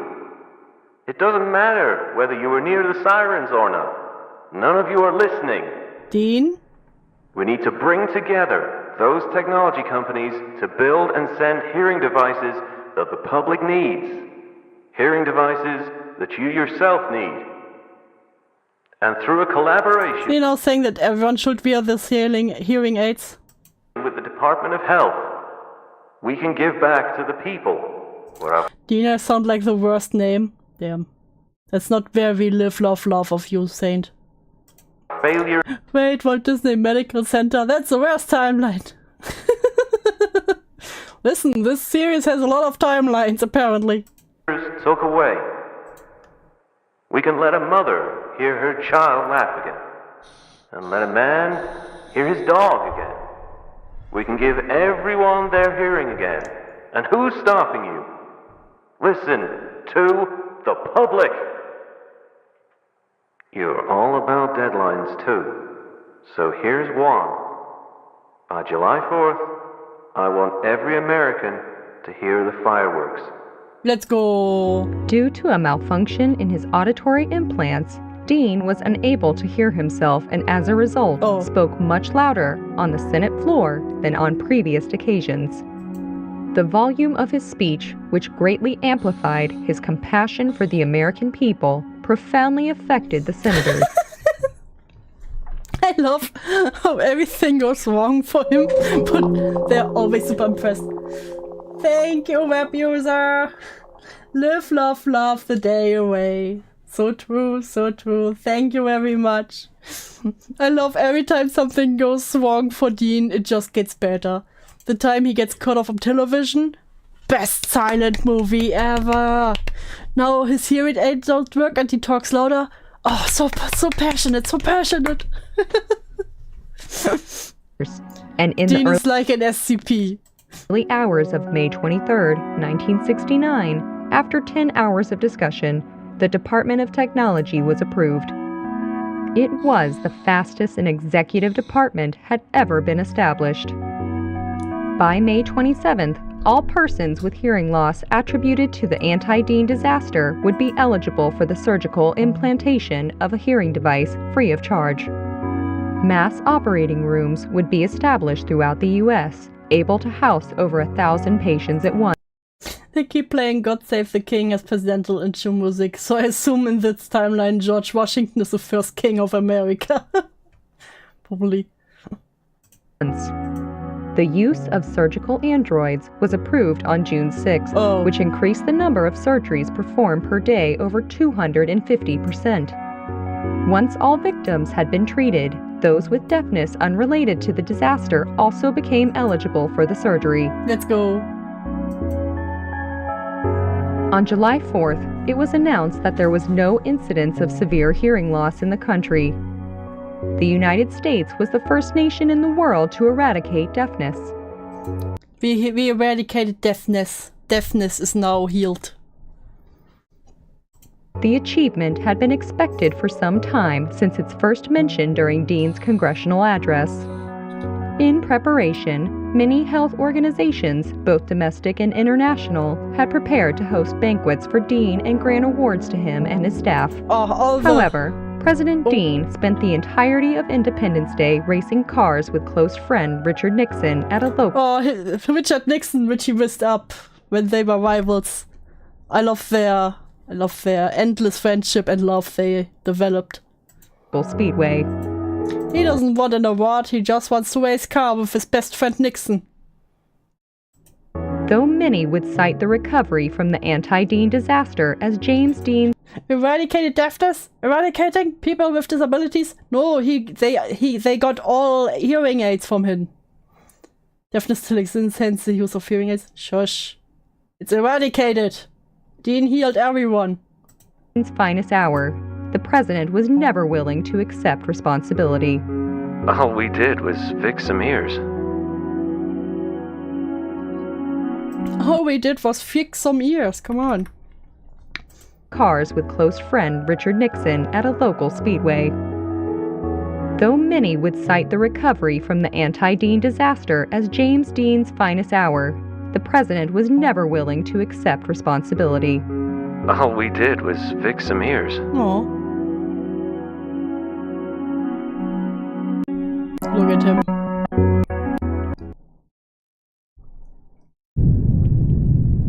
The scary things and related phenomena. Video number 1, TFMD on Mars.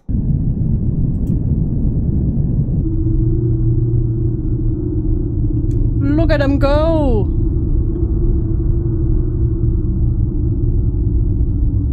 Just taking a walk.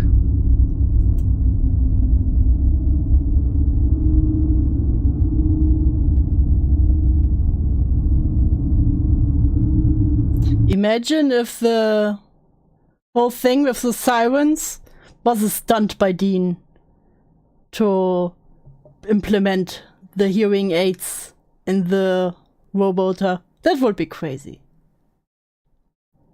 Dean sounds fishy by now. I start to doubt Dean, guys. I do not know. Exceptions from an interview recovered from an arson scene.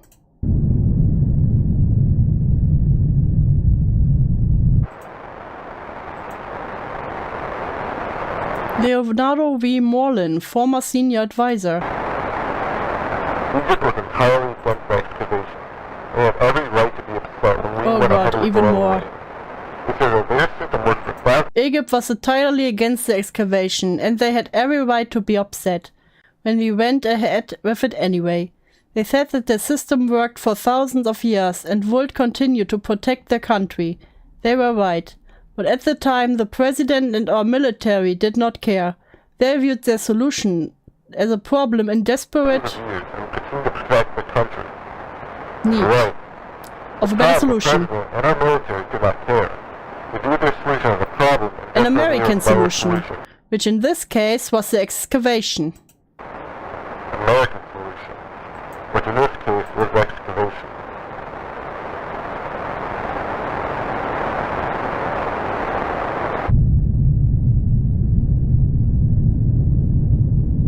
TFMD leaves Mars.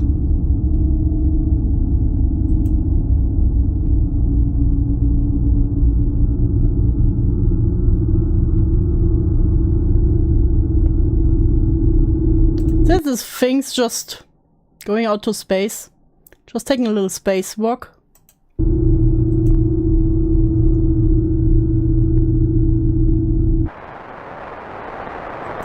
Leonardo V. Morlin, former senior advisor. Once the pyramids were classified as TFMDs by the U.S., the excavation was inevitable. TFMDs have been acknowledged by... Once the pyramids were classified as TFMDs, two forces of mass destruction by the US, the excavation was inevitable. TFMDs has been acknowledged by the UN Security Council as a single most dangerous threat to humanity. Of course, this was before climate change and mankind was classified as TFMDs. You know, under the Dean administration, Dean was like, you know what? The true forces of mass destruction? Humanity. Once again, round of applause for Dean. Of course, this was before climate change and mankind was classified as TFMDs under the Dean administration. Head of humanity. Of course, this was before climate change, but at that time it meant that the pyramids required immediate action. At the time, it meant that the pyramids required immediate action.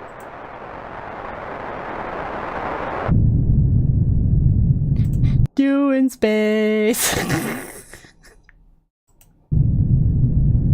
TFMDs enters Earth's atmosphere. The true TFMD was the friends we made along the way. So true, so true. Look, the Sphinx is coming. Whee.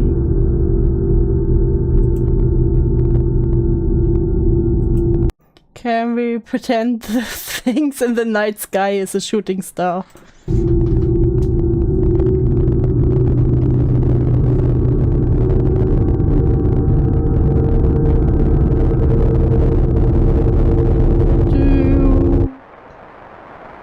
Leonard V. Morlin.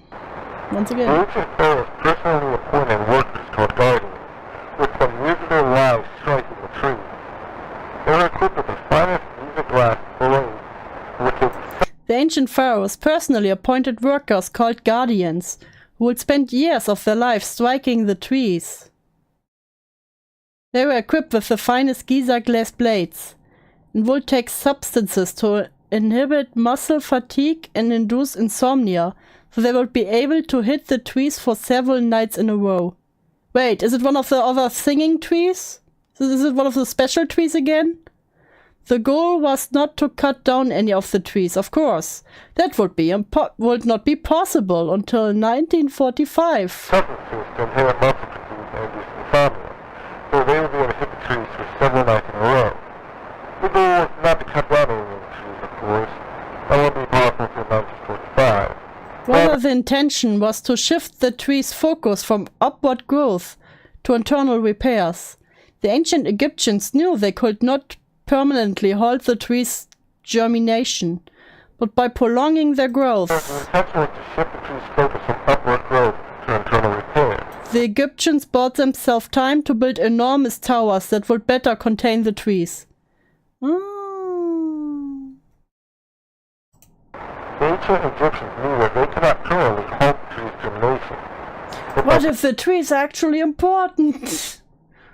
So we saw the tree zap one into another mirror universe, so who knows? Prolonging their growth, the Egyptians bought themselves time to build enormous towers that would better contain The Guardians are on voids all the time. trees.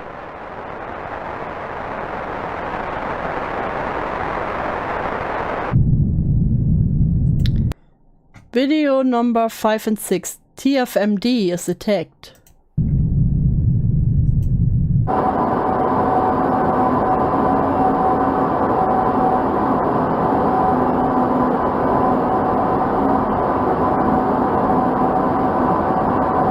What the fuck?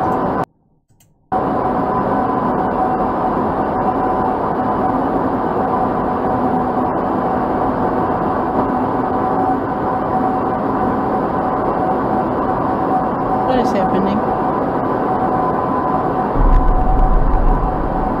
Oh, we're bombing him. Okay. Within the first week of excavation, we found the pyramids extending much deeper into the sand than we had previously thought. The more we dug, the more bricks we had found. Within the first week of excavation, we found that the pyramids extend much deeper into the sand than we had previously thought. The more we dug, the more bricks we found had already been laid. At the time, we had convinced ourselves that the pyramids had to be finite structures, and that it would only be a matter of time before we would reach the bottom. But by the third week, we realized we had been wrong the whole time. Already been right. At the time, we had convinced ourselves that the pyramids had these single structures. a matter of time before we would reach the bottom. By the third week, we realized that we'd been wrong the whole time. The pyramids extend down infinitely. You can imagine our reluctance to tell the public that the pyramids were not pyramids at all. They were towers, infinite towers, all three of them. Towers which contain an enormous species of metaphysical flora. The pyramids extend down exponentially. You imagine our reluctance to tell the public that the pyramids were not pyramids at all. Who knew the pyramids were merely the tips of buildings? Flowers. Infinite flowers. All three of Gravedigger Union strikes again. Not the gravediggers again. The pyramid extended, so all we see is just the tip? Yes, exactly, Jilly. Why is the Sphinx shitting on America? Ranger. Does the Sphinx need a reason? the metaphysical flora. Who knew that the pyramids are merely the tips of buildings?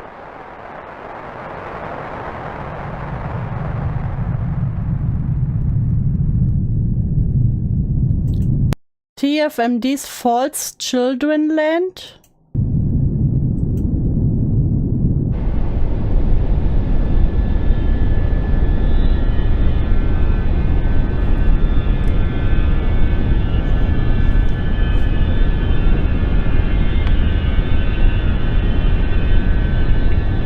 Aliens. Jesus. False children organize into the starry things.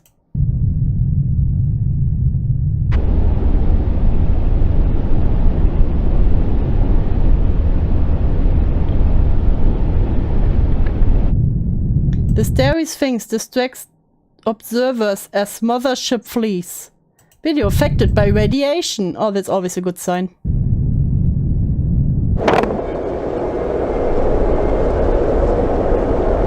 The mother load is leaving. Just said, fuck this shit, I'm out.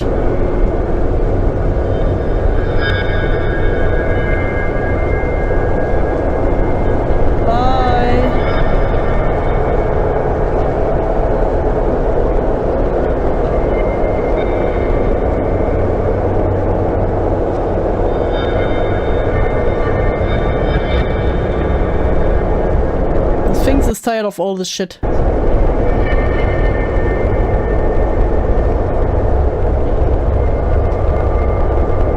Goddamn tourists.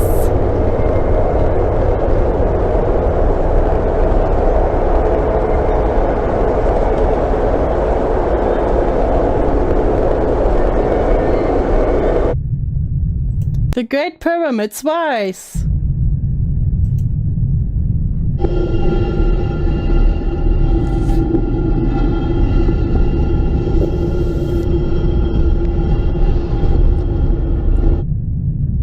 Other pyramids awakened. Video affected by radiation. Sorry, I just hit my mic.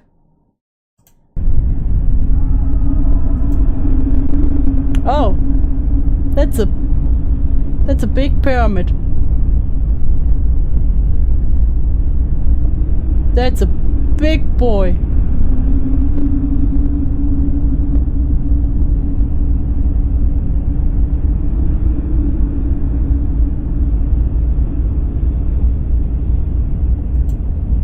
Obelisk. Obelisk. How many are there? Present situation.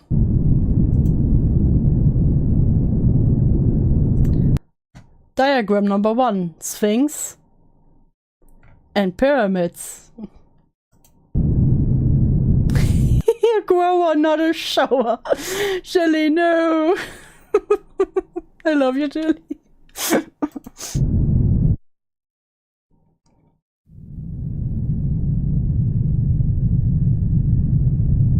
Okay, there we have the Sphinx.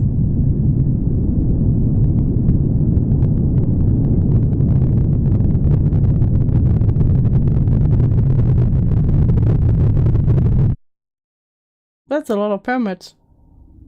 It was by the Anti-Device Association.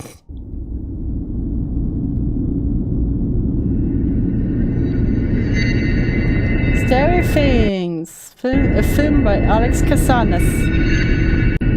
Okay. The Giza Guardian. Oh god, how many more are there? Okay, we have 1, 2, 3, 4, 5, 6, 7 left. It's almost 2 AM. Yeah, I can do that. Weather permitting, we will carry a feat of the Starry Sphinx in Giza on July 4th.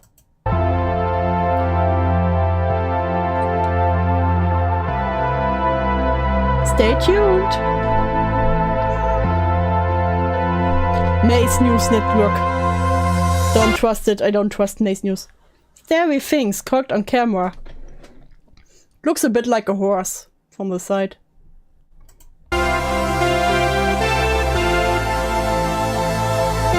Oh, they're dancing.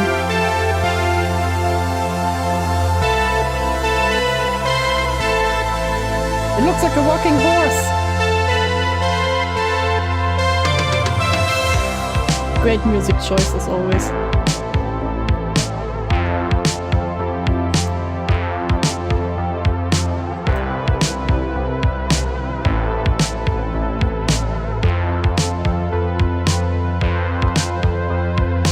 Oh, did it fall over?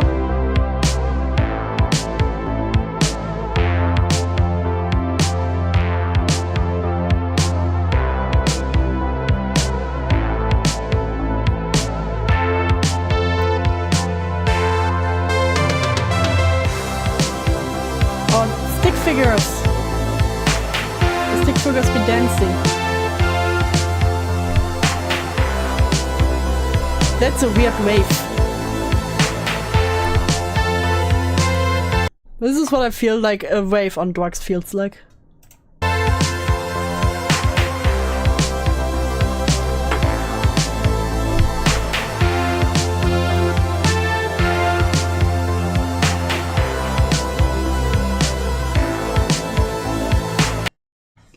Boy, look at it!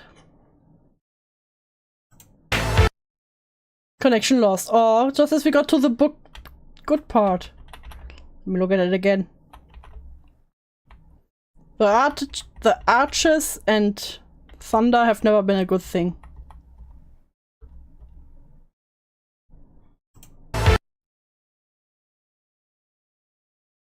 Connection lost. Return to this channel at a later time.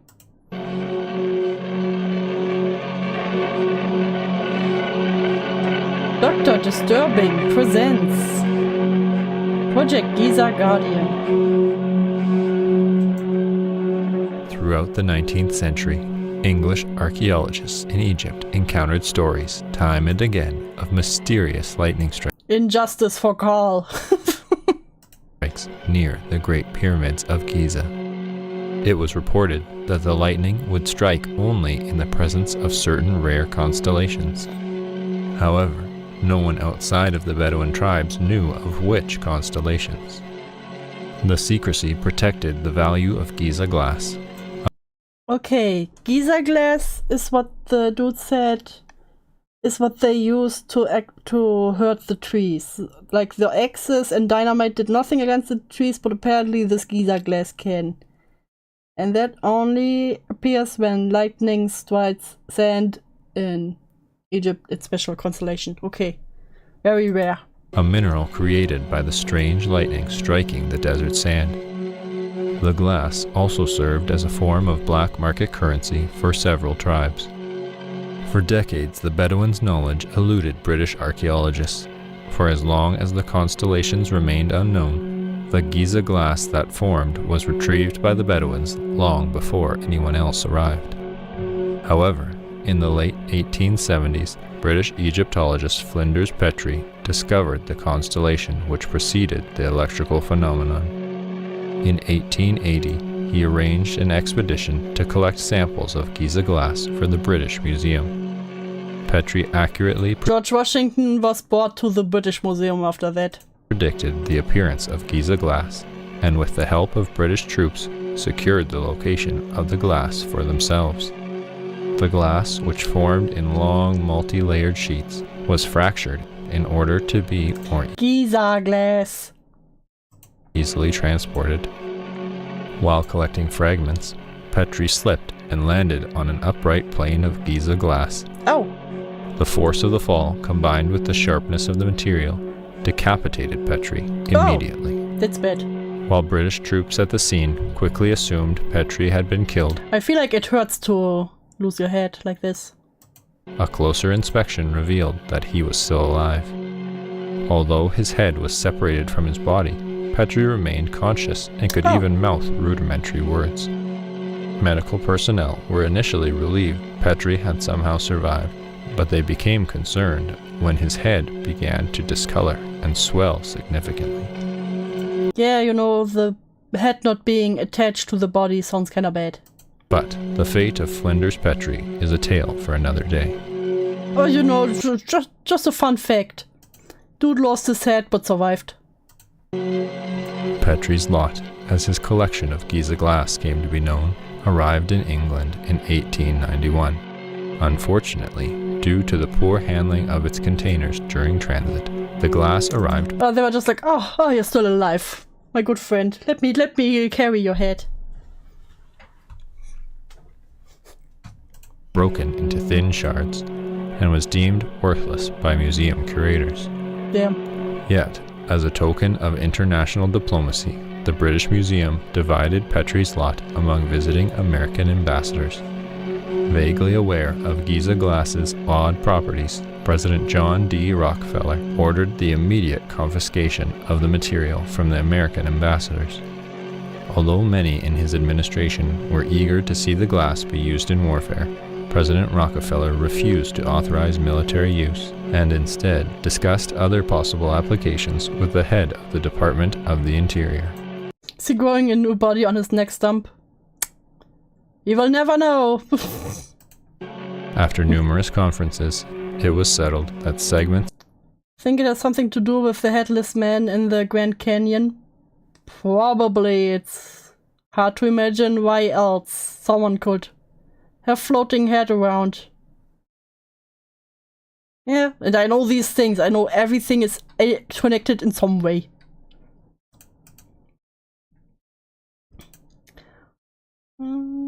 Of Giza glass would be polished into fine blades and given to a select group of Greco-Egyptian swordsmen. These here, this glass we stole from you Egyptians, here, we give it back to you. Unusually tall swordsmen were assigned to the Grand Canyon and guarded restricted areas from trespassers. Protected under federal law, the Grand Canyon Guardians continued to serve for decades until the last member was discontinued. All trespassers who were maimed by the Guardians were promised a lifetime's worth of a special concoction which controlled unwanted side effects. Okay. However, since the it showed vinegar. They said in the headless floating head that the head smelled like vinegar. medication's efficacy decreased over time, older victims were promised housing within the Grand Canyon to guarantee their safety and privacy from the outside world, but only under the condition that they would lure known dangerous persons wanted by the federal government to the forbidden zones of the national park. Okay, wait, I need to re-listen to this one more time.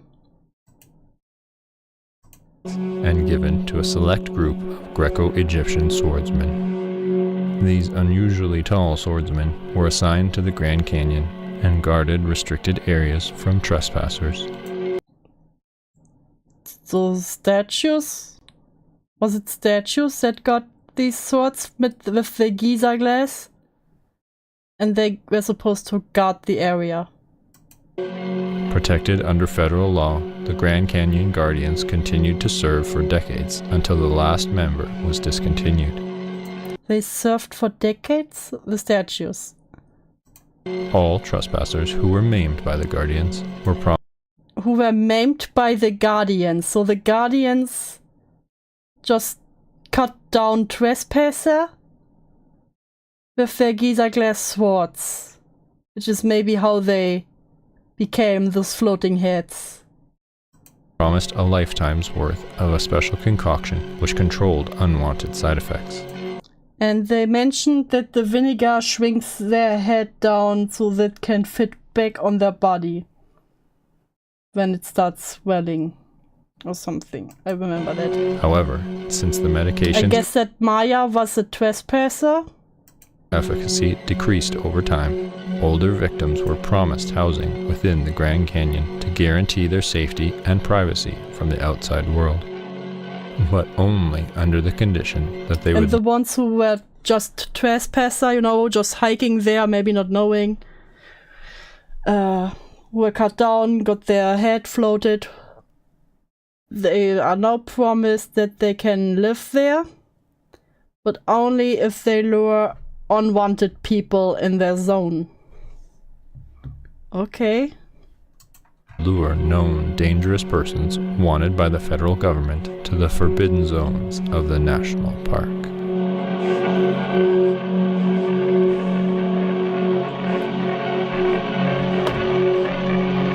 The US government claims that Project Giza Guardian was shut down in 1969.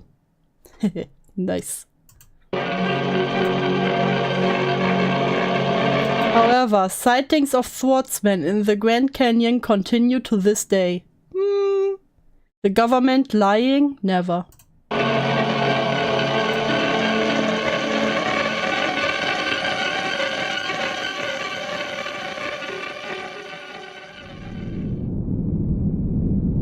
The following audio is an exempt of an interview with Louisa Crawford, wife of esteemed American sculptor Thomas Crawford.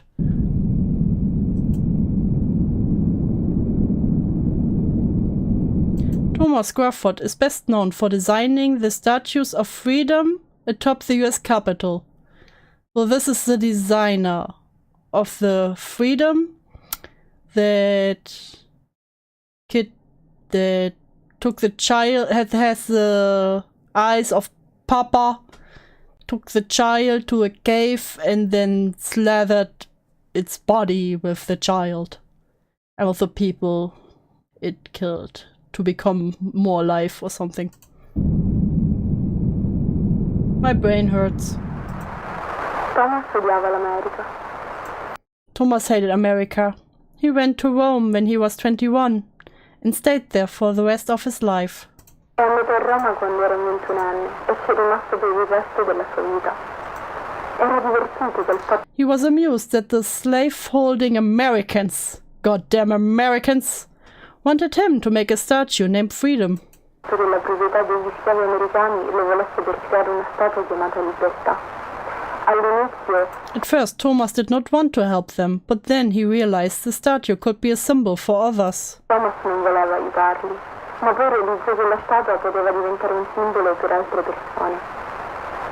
Dietro alla statua un berretto... He gave the statue a liberty cap, something that freed Roman slaves wore. ...della libertà, qualcosa che gli schiavi romani liberati indossavano.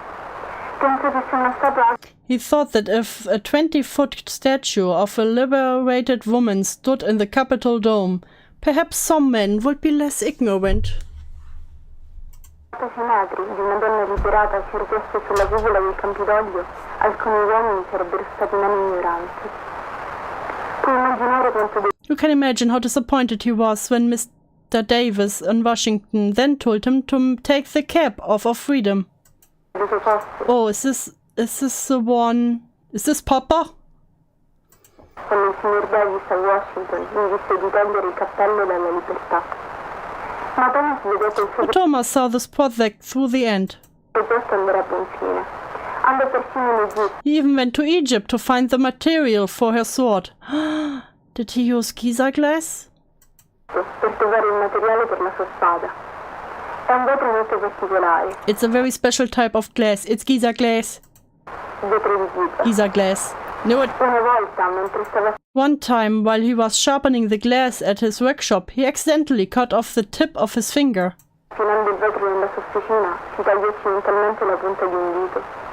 Nonostante fossi... Although I was worried when he told me, he couldn't stop laughing. Preoccupata quando me lo disse, lui non riusciva a smettere di ridere. Mi disse che il vetro è... He told me the glass was so sharp that the tip of his finger slipped off without pain or blood. Era così tagliente che la punta del suo dito si affettò senza dolore né sangue. Però poteva Yet comunque he sentirla. could still feel it. Quando Thomas si When Thomas concentrated, he could even make his fingertip twitch on the table. Ew. concentrava, poteva addirittura farla concentrarlo sul tavolo. And then he cut off his... Lo trovava divertente. He found it funny. I didn't. Io no. Ricordo che una sera I remember he came home one night without a hand. tornò a casa senza una mano. Diceva che poteva comunque He said he could still move it at the workshop. muoverla all'officina. Era così giovane quando se ne andò. He was so young when he left. Aveva solo 43 Only 43 years old. anni. Mi sarebbe piaciuto I wish we spent more time together. passare più tempo assieme. Ci amavamo davvero tanto. We loved each other very much. Puoi immaginare la mia You can imagine my surprise when I looked into the plaster model's mouth. sorpresa quando guardai nel modello di gesto della bocca. Grazie a Dio che Thank God that Inspector Safino was wrong. l'ispettore Zaffino era nel torto. Mi fece pensare che He made me think there was a serial killer in town, c'era un serial killer in città, ma nessuno l'aveva ucciso. but nobody murdered him. Thomas aveva Thomas cut his own body up and put himself inside of freedom. tagliato il suo stesso corpo e si era inserito nella libertà.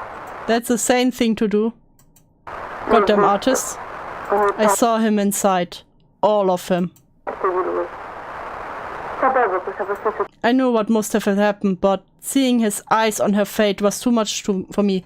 Okay, so this is the wife of the artist who made Freedom and the mother of the daughter who later got eviscerated. So her husband cut himself off up with geyser glass, which is why the statue had his eyes. So he would not be dead, but part of the statue and still living, I guess. And later, that is why the statue took his daughter with them. And when they were in the cave, he probably, I don't know, wanted his daughter to also become one with the statue. This is why they cut her up, I guess. Successo, ma vedere i suoi occhi sulla statua era troppo per me. Lei sembrava She looked so awake. Zaffino disse agli Safino told the Americans that Thomas passed away. americani che Thomas fosse morto. Credo che lui abbia trovato la I think he found out the truth since then. verità da allora. La polizia di Gibilterra The Gibraltar police thought I would be devastated to hear that they found Nina's skin in the cave. Oh. Must be how those Giza Guardians were made too? Could be. That they choose someone to become one with a statue by cutting them up with Giza glass and mixing them in it. pensava che sarei stata devastata dal sentire che avessero trovato la pelle di Nina nella grotta. Ma ero sollevata. But I was relieved. I know she's still alive. Oh, so Nina is also in this statue now. Sei ancora viva. Thomas deve averla messa nella Thomas must have pulled her into the statue with him. statua con lui. Dentro la libertà. Inside freedom. Thomas and Nina are protecting America. Thomas e Nina stanno proteggendo l'America. Insieme. Together.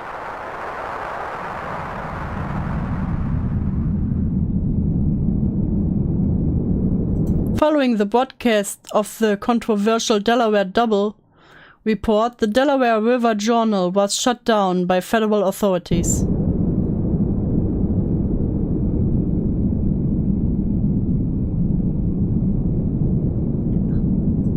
However, a secondary organization, the New Delaware Journal, continued operations.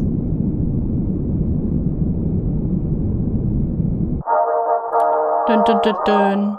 New Delaware Journal, Washington, D.C. Freedom has a new home. Following the ADA storming of the Capitol on January 6th, numerous organizations expressed interest in purchasing the Statue of Freedom. The statue, which fell during the riot and caused over 150 casualties, was seen by reactionary politicians as a result of Not the reactionary politicians. It's the result of poor craftsmanship.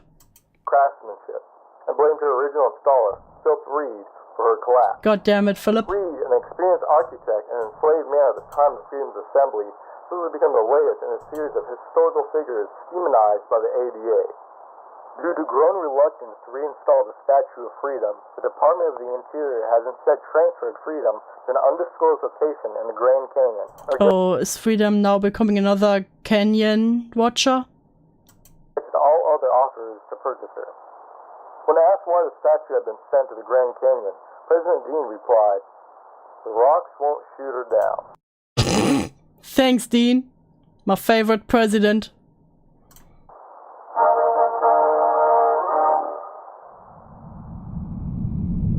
The rocks won't shoot her down. Shortly after the broadcast of Freedom's New Home, New Delaware journalist Howard Mulro's leaked classified file STFR 43099 to the public.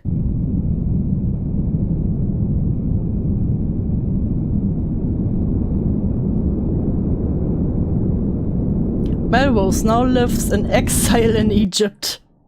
Damn.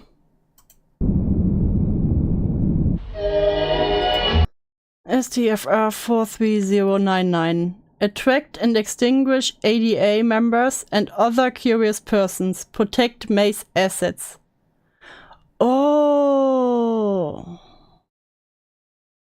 So the people who are in the Grand Canyon, who got cut down by the Guardians, are supposed to attract the anti-Dean associate members and other people who are curious into the canyon to get them pushed into a ball pit. Protect May's assets.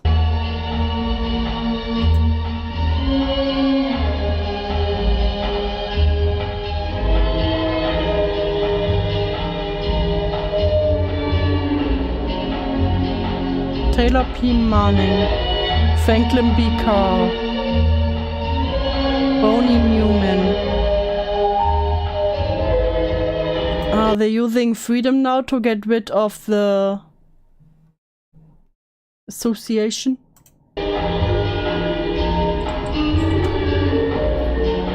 Ginny and Donna Garner, Roy I. Nunes, Geoff M. Forster, Sue McGee, Bridget K. Jennings, Diana L. Massey, Randall Jefferson,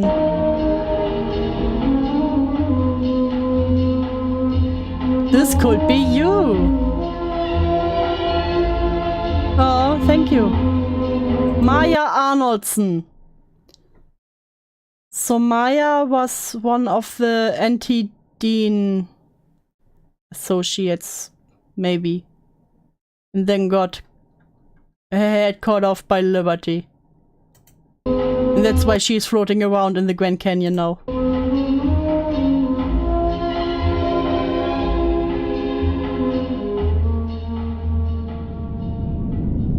The following audio clip, known as The Last Words of Maya Arnoldson, was recovered by park rangers in the Grand Canyon.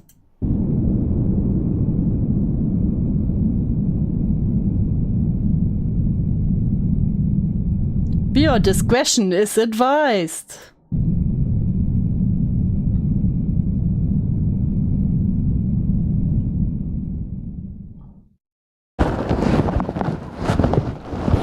Remove landscape. Remove landscape. Remove landscape. Maya walks on an unmarked trail. Oh. Remove landscape.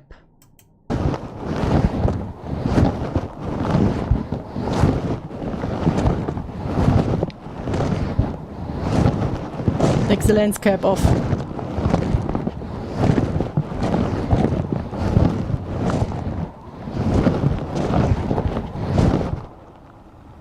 No. No, not now. No, not. I'm leaving now. I'm leaving now. I won't bother you. I won't bother you. Oh, so probably some guardians are following her.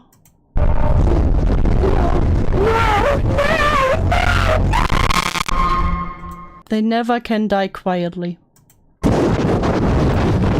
Maya's body falls into a ravine. Audio cuts out. Remove landscape.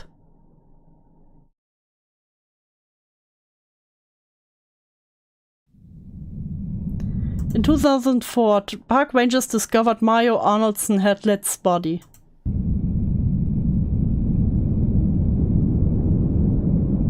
As of 2021, her head remains missing. It's still floating around. Wait, are the inhabitants of the canyon who got cut down by the guardians just heads floating around?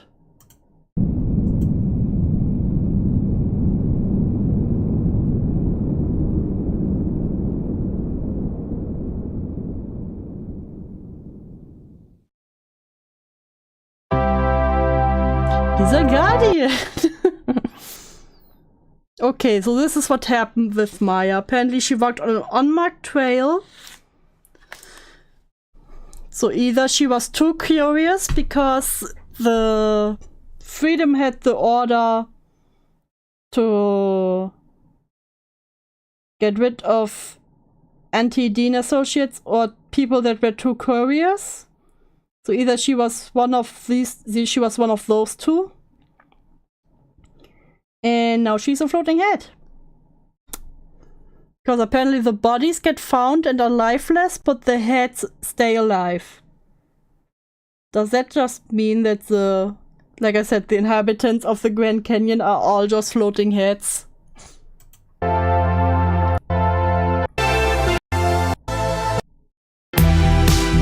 Fallen Father! The shocking surprise visit! Are you ready?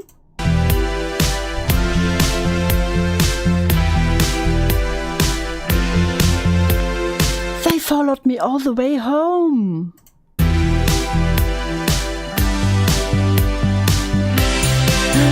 It's Squirrel. Mr. Squirrel. He's back.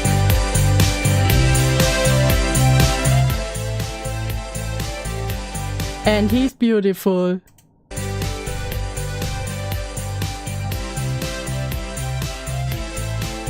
Look at him. He just gave you the stinky eye.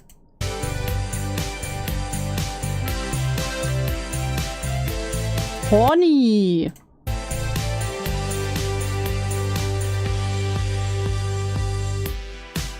But forget about that. Since you're gone, you'll never see this video, but I had a dream that you were still here and you were about to leave the house. And right before you left, you said, "I'm going home now." I know your health problems made your body a prison and now you're free. But we miss you so much. I wish I hugged you more often. I love you, Dad. I hope you're happy wherever you are. Why is there such happy music over that?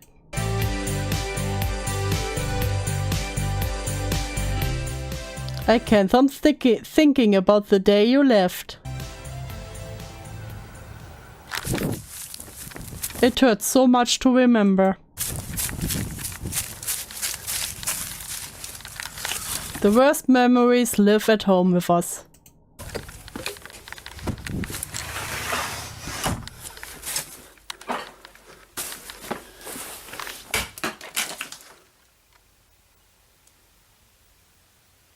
What's behind that?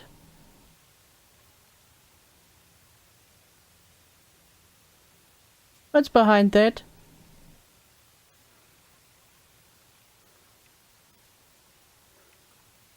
Where? This is your dad? Is a floaty head?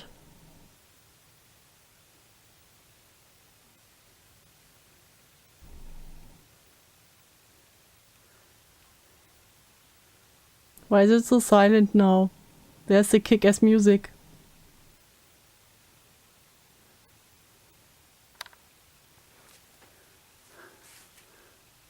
I can't believe it's been 3 days already.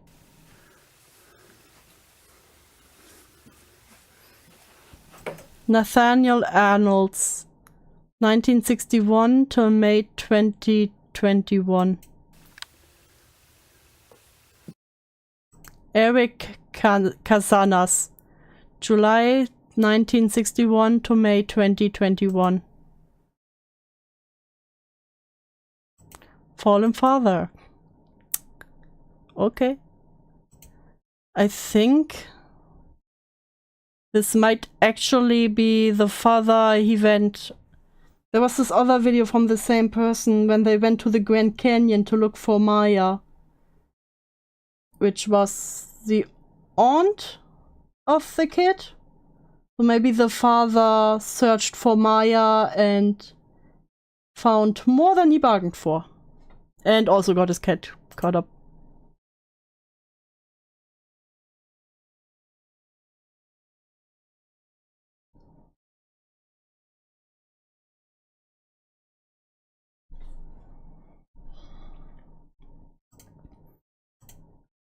Okay, there are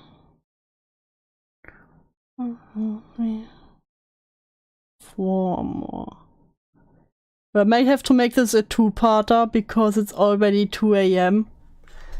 So I hope you will forgive me. But the next videos are also longer ones. I'm starting to get tired and my brain already hurts. So I think this is where I will make a break for today. So maybe, or I will continue tomorrow. I should have time tomorrow. Yeah, you know what? We will continue this tomorrow. Deal? Deal? We have a deal? Yes, we have a deal. If only totally not Karl says no. It's okay, I intend to get to bed early. See, then it's perfect. Thank you very much. Let me just... Fuck, where's my... Alright.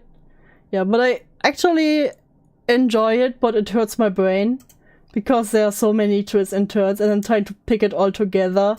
Really feels like I need a detective board with the red dots everywhere. But Saint was also kind enough to send me a Reddit that puts it all together nicely in the end.